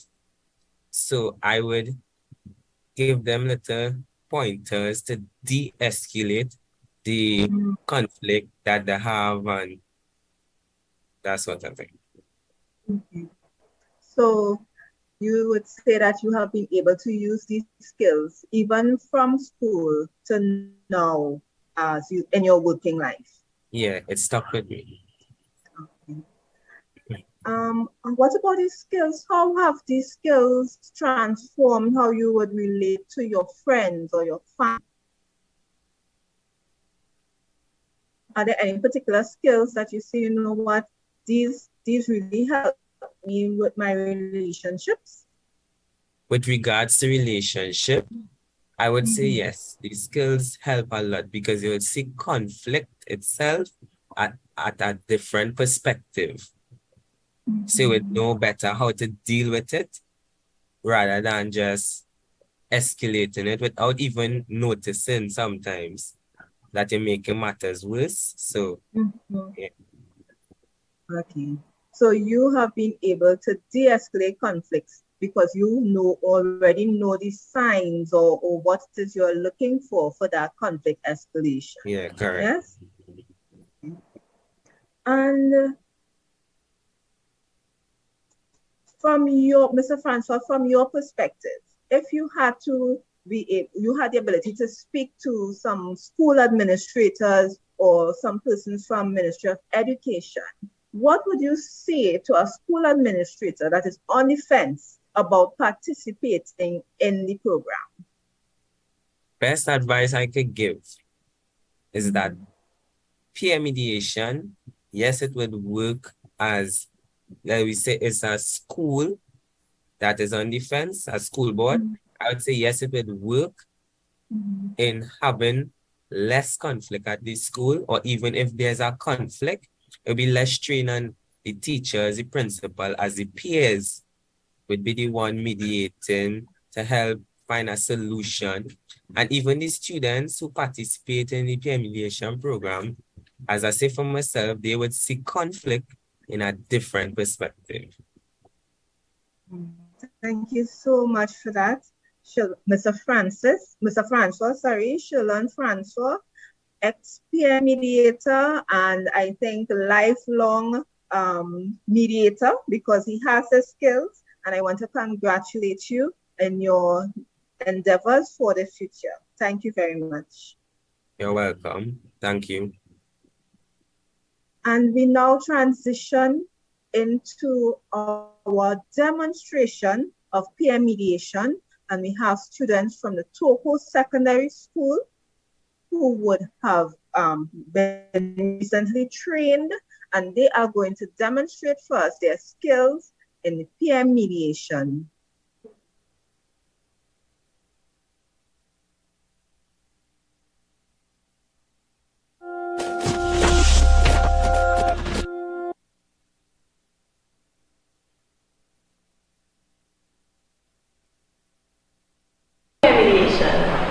I am Kalisa Makoni. And I'm Isaiah Collins.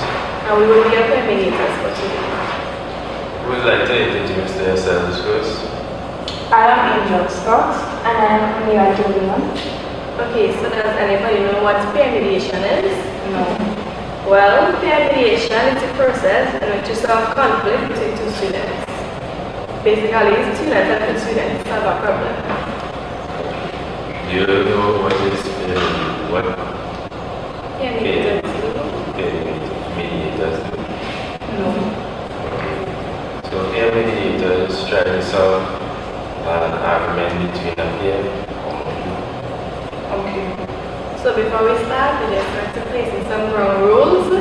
So firstly, confidentiality. Everything said here stays here. Besides any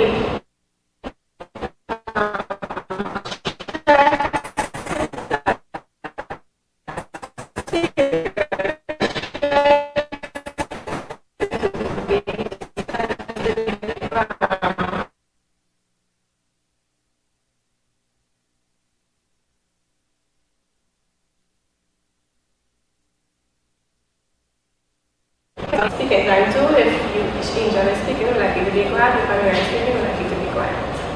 And we will not take sides, we promise to be fair. And please don't judge anyone. Do you all have any other rules that you would like to add to the list? No. Alright, so who would like to go first? Well, Amira here, she's a known thief. Please, no name calling. Okay. So Amira, she's known for taking people things that don't belong to them. So I believe she take my phone.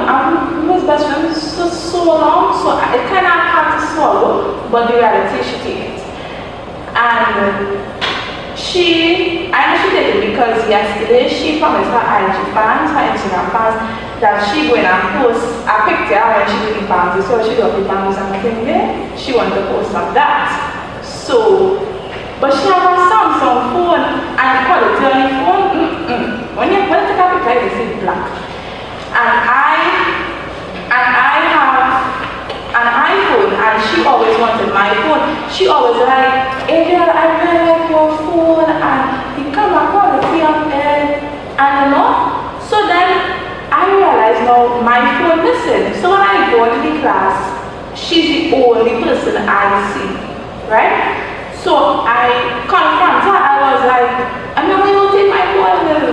And if you know my way, I didn't confront her like that first. I was like, you know what my phone is? And then she said, no. So I know she took it direct because I don't tell myself she lying.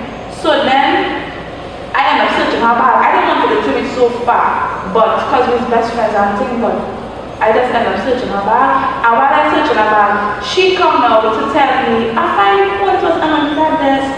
So I believe that because she trying to put on a show, like she had it and then she realized I get serious. She wanted to come and place she find the phone, buy her buy that. So she's a liar, she's just so So basically, Amira is your best friend. And she promised her IG fans that she will post pictures of her new hairstyle. And she wanted your phone to take good pictures with your good camera quality because of her phone with a low camera quality. Yes. So it will look popping, as you will see. Okay. So you can come to the conclusion that she stole your phone because of her bad reputation. Is that so? Yes. I like why would I not believe that she did it? She was still. Okay.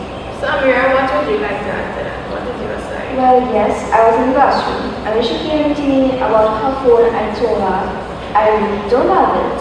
So I told her to go out and check it out, and I'll help you with it in the classroom. So when she was doing that and I looked around the classroom, I found her phone on her desk, and I told her about it. She said, no, you didn't find it. You're acting like you did, but you didn't. Like, put the phone there and you didn't find it, and you said you didn't believe it. So, I don't really think you find it. I think you stole it, so she just continued saying I stole it when I didn't.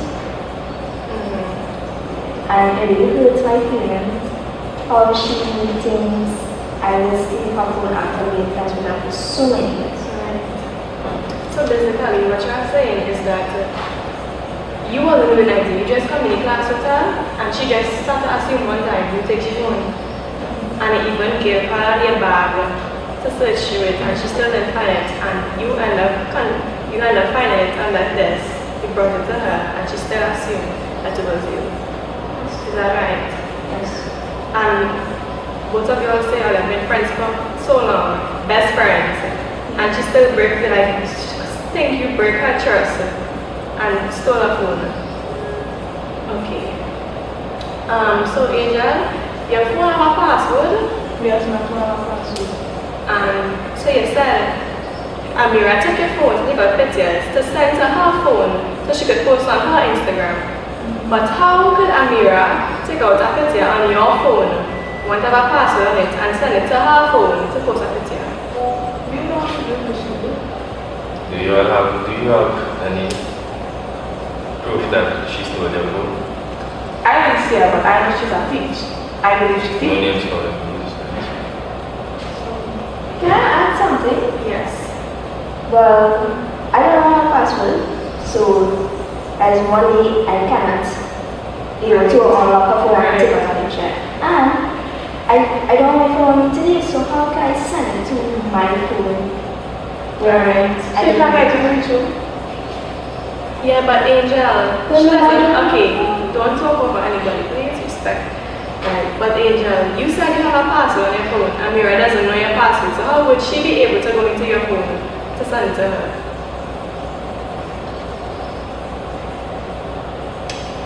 You know you're saying could be true. Well, it's true. Maybe I was actually wrong, and she probably really needs to. Maybe. Well, since there's no proof that we believe that maybe that happened, maybe. So how would you guys like to move forward from here? Well, I can apologize. Okay, but go ahead. Amira, I am sorry for hurting your feelings because your questions for so long. Like, I'm sorry for even accusing you of stealing my phone. And if I hurt you in any other way, I apologize. And is there anything that I can do to make it up to you? Well, yeah, I'm also sorry for making you not trust me now. And also I would like you to trust me again, hopefully one day. So you can have a better friendship. So basically, you all both agree on the situation that you resolved it, right? Yes. Okay, so I have this form for you all to sign that we can move on from now. It states that come to a conclusion that you both agree to what happened and you are both sorry, so we will not be back here again.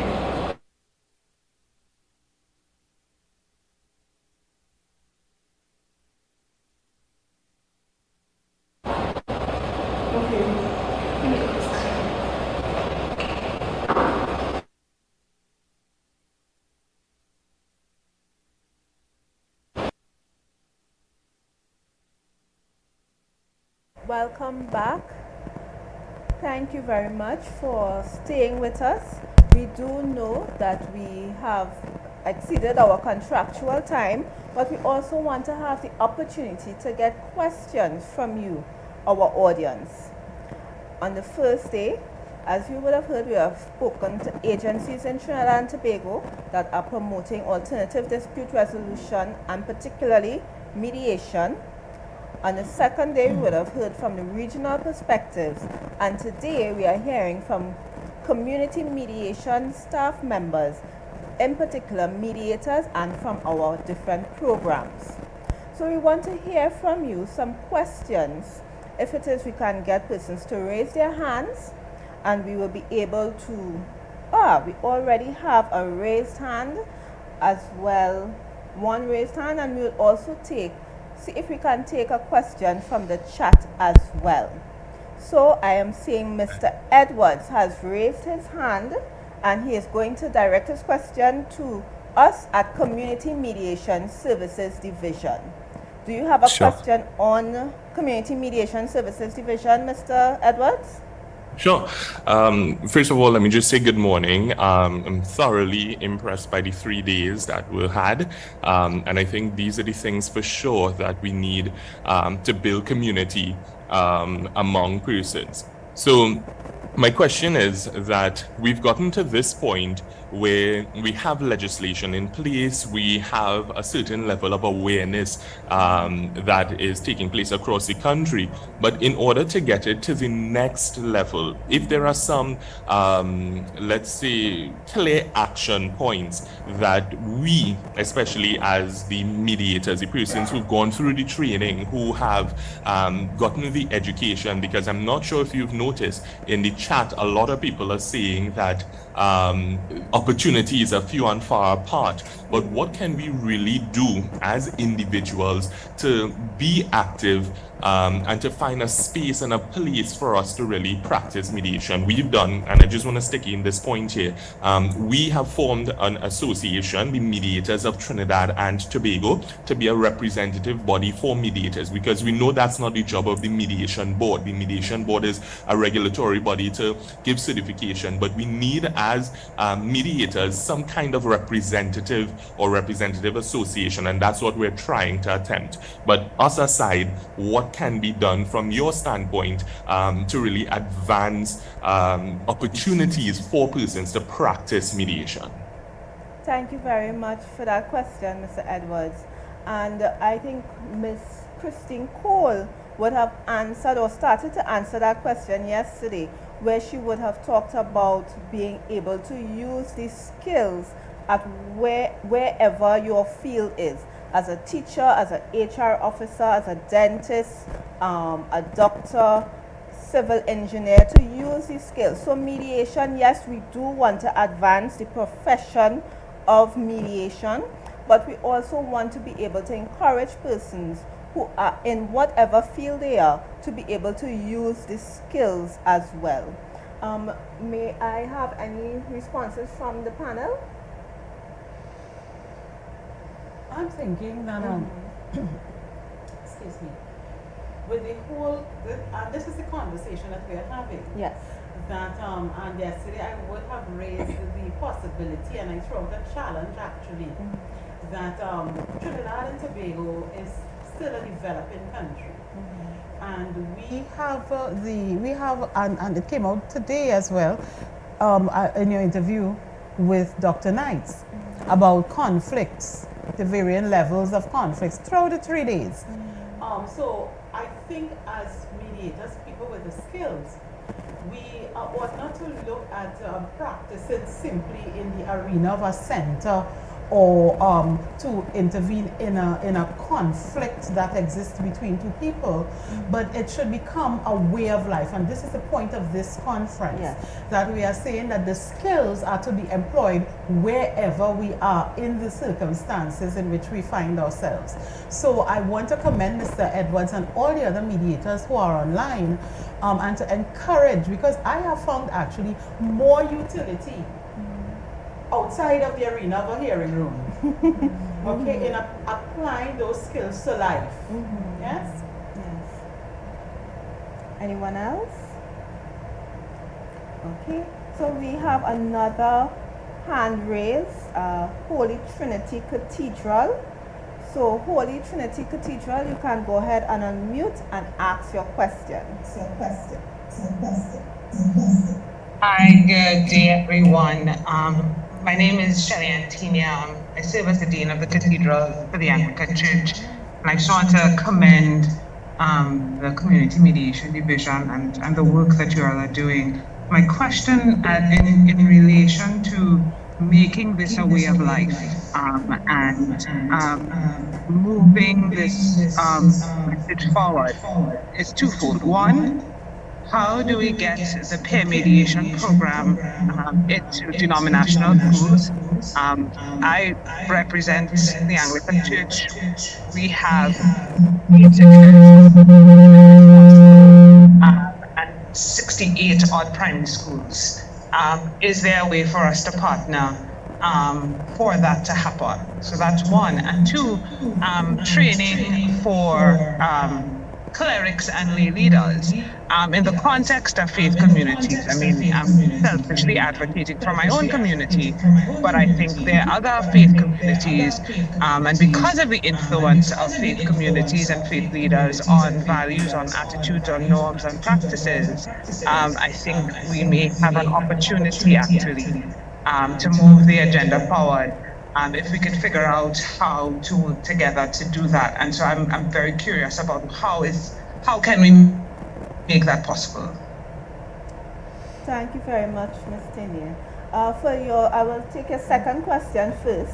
So in terms of training, we have our National Empowerment Training Program, which would include emotional intelligence, anger management, conflict de-escalation. But I suspect you are asking a little further about mediation skills specifically under the Community Inclusive Mediation Program.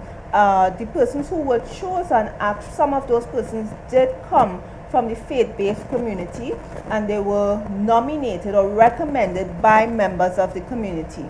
And so in our new, in doing the program over again, because we would have had the pilot in 2020, and in doing the program again, in the communities that we choose, we would do the same thing, because we recognize that, as someone would have said in the chat, religious leaders do mediation even though they are not trained, right? And we want them to be trained and be able to have those skills, because they are using these skills, but they may not necessarily be using it in the format of mediation, right? Or the template of a mediation. So they have these skills, and we want them to be able to separate mediator and advisor and counselor, and be able to really help their communities. Before you go on to the second part of the answer, I want to say that perhaps this is an opportunity to rethink the expansion of the Community Inclusive Mediation Program. Because here we are speaking about a community of interest. Yes. Okay, so while we are going to be training, and I'm saying we because, you know, community mediation is always deep in my soul. While we are talking about training in communities, geographic communities, perhaps in thinking about the community inclusive mediation to address the concern that the Dean has raised, because it is a real concern. We can look at including communities of interest, and I say that because at a previous position in another organization, an international organization where I worked before, I remember having a discussion with someone about the importance of faith-based organizations and houses of faith, because that is where you touch people from every walk of life. Yes. And that is where, so you touch one, and when that person goes back to the place from which they came, you have touched the family, you have touched their workplace, you have touched their communities, their villages, the shopkeeper around the road. So it is really a thing that really needs to be explored and expanded, and I really thank the Dean for bringing that to the table. Thank you. The second part of the question was, how can the agency, the faith-based organizations, get peer mediation in their schools? So the first step is to write and invite us in because we are still a small organization, but we do what we can. So for instance, the first step is to write and invite us in. And we would meet with the administrators of the school, and we would hear from the school, as well as do an interview with the principal and his staff to hear if this is the appropriate program for the school to implement into the school. After we have decided if it is appropriate or if it's not appropriate, if it is, we will go to the next step, where we would start to put the things for implementation into place, whether that is training of the staff, training of the children, and then the implementation of the program. If, however, it is not appropriate, we can also still offer training to the school in conflict resolution, anger management, stress management, because some people think that little children don't have stress. They do have stress, right? And even things like dealing with bullies, right? So we want to empower our children, even if it's not the peer mediation program in and of itself, we still are able to empower them with the skills at all levels. Yes. We will take one last question from the audience. One last question from the audience before we wrap up. And we have Miss Rebecca Beckles. Miss Beckles, you can go ahead and unmute. Hi, good morning. So you were talking about doing the initial assessment. So my question, and I also put it in the chat, what would make a school not be an ideal place for the peer mediation program? Okay, thank you very much for that question. And that can go both ways. Some schools, yes, they already have the support to deal with issues that are that will come up, conflict that will come up in their school community, whether it be from the PTA, the staff. They have a good discipline system, right? So they already have the support built into the school community and the culture of the school. Alternatively, there are schools on the other end of the spectrum who may have things like gang violence, may not have the support of the staff or the administration for the implementation of the program. So we are, because again our resources are limited, we want to ensure as much as possible that when we implement the program, or we partner, let me rephrase that, when we partner with a school to implement the program, that it is really what the school needs at that point in the school life.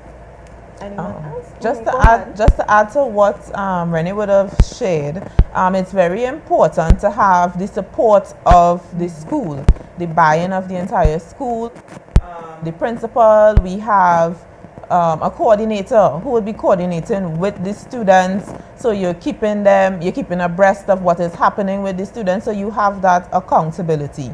So it's very important to have that support from the school. We need to build that relationship and have that relationship in order for the program to be successful at the school. So if we don't have that buy-in and that support, that's another reason that would make the program not applicable to the particular school. Thank you very much. I want to add something though, Renee, that peer mediation teaches skills. Conflict management skills, conflict resolution skills. Peer mediation does not replace the discipline matrix of a school. Yes. Okay, so that as you indicated, there are some schools with really entrenched serious discipline problems, like the infiltration of gangs from the communities. So that we also need to bear in mind the safety of the children. So that is another factor that made this qualify a school, the environment in which, and the environment in the school. Because you also have to look at this is empowering students to intervene in conflict. The conflicts must be suitable. Yes. You know, it's not all conflicts peer mediation will address. Exactly. So thank you very much. And I just would like to say thank you to our panel today. I know we do not have much time for any more questions. I do apologize. We are at 11:30 and I've already begged your grace for that 30 minutes extra. And I want to thank those who have stayed with us, not only today to this time, but also throughout the 3 days. I want to encourage you, look at our numbers in the chat, 225-4267. You can contact Community Mediation for our upcoming programs. And I want to also say that we want to get feedback from you. So we have our survey that would come up at the end after the session has ended. And we also have our poll at the end of the session. So I would like to before I go over to the vote of thanks from our executive manager, Ms. Joanna Joseph, I want to say thank you to the mediators of community mediation, Ms. Olivia Smith-Shaw, Ms. Melanie Chewett, and Ms. Suzanne Gordon. And I also want to say thank you to Mrs. Beverly Harry Emmanuel for joining us today and co-facilitating today's session, as well as your contribution yesterday in the Caribbean perspective. My pleasure. Thank you, and over now to our executive manager, Ms. Joanna Joseph, for the vote of thanks. Thank you so much, Rennie. Ladies and gentlemen, distinguished participants, good morning. As we draw the curtains on this remarkable 3-day virtual mediation conference, it is with immense gratitude and a deep sense of accomplishment that I stand before you to deliver this vote of thanks. First and foremost, I want to give thanks to God, the initiator of all things, and the executive of the Ministry of Sport and Community Development for their approval and support in this venture.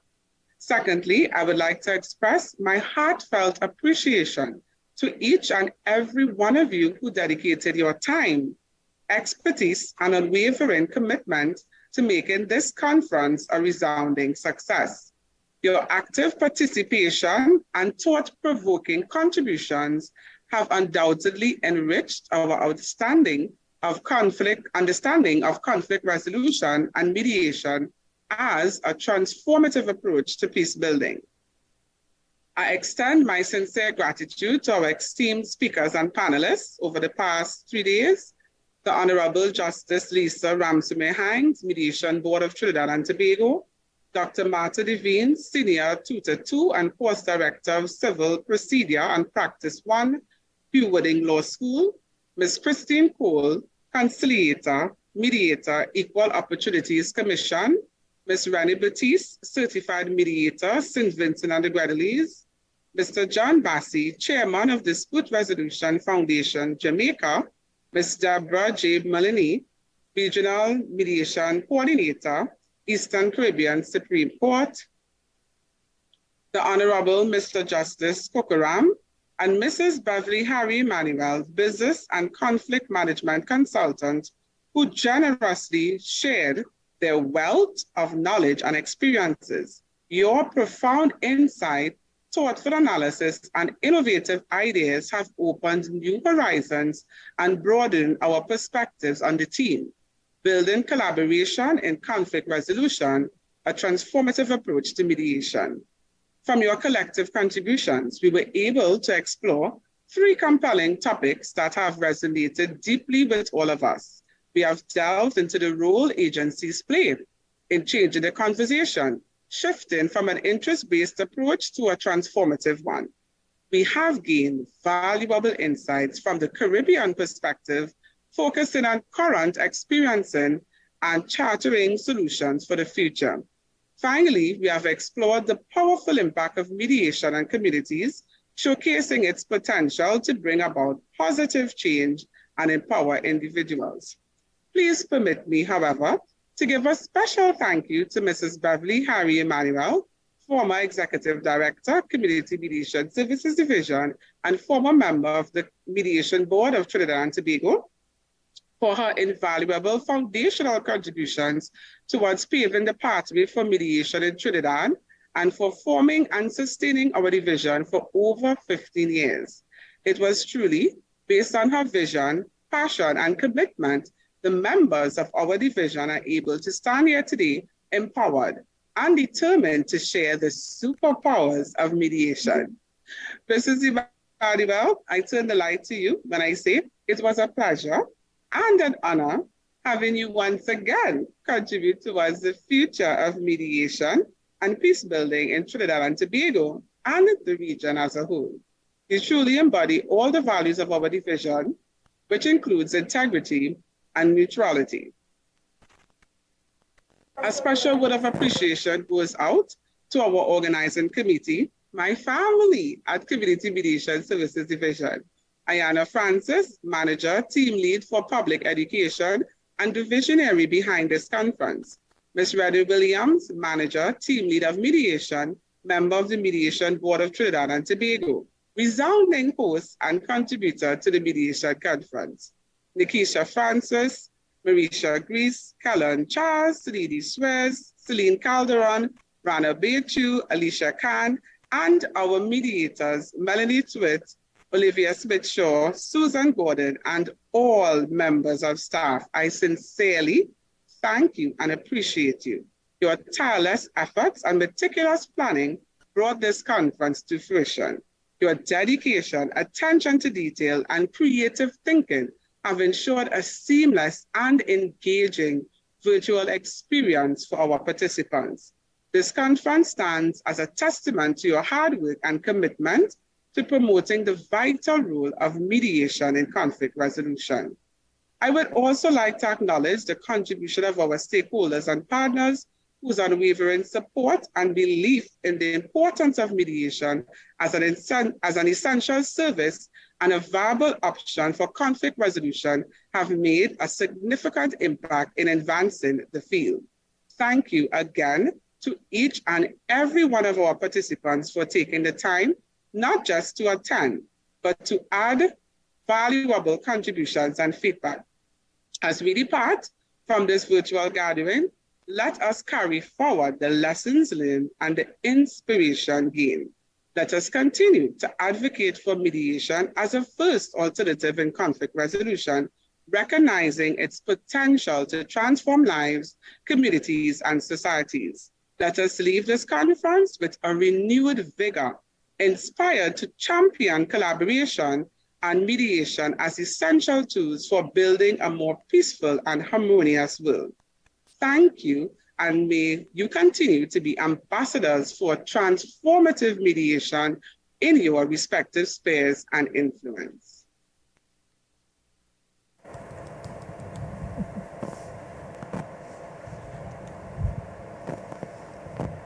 Okay. All right, so thank you very much. So we would just like to do the poll. The last thing that we are doing is the poll.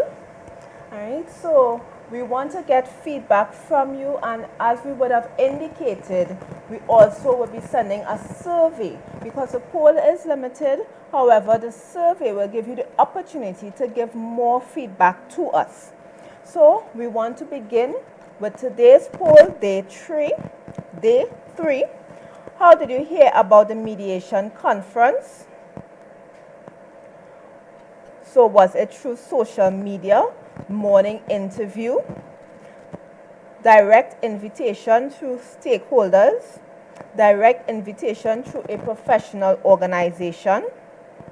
Number 2, which of the Community Mediation Services Division programs have you attended in the past? Mediation, counseling, parent support group, grief and loss symposium, national empowerment program, men's symposium, peer mediation program, or none of the above? The registration process was simple. Strongly agree, agree, neutral, disagree, and strongly disagree. Number 4, using the Zoom virtual meeting platform was easy to navigate. Strongly agree, agree, neutral, disagree, or strongly disagree.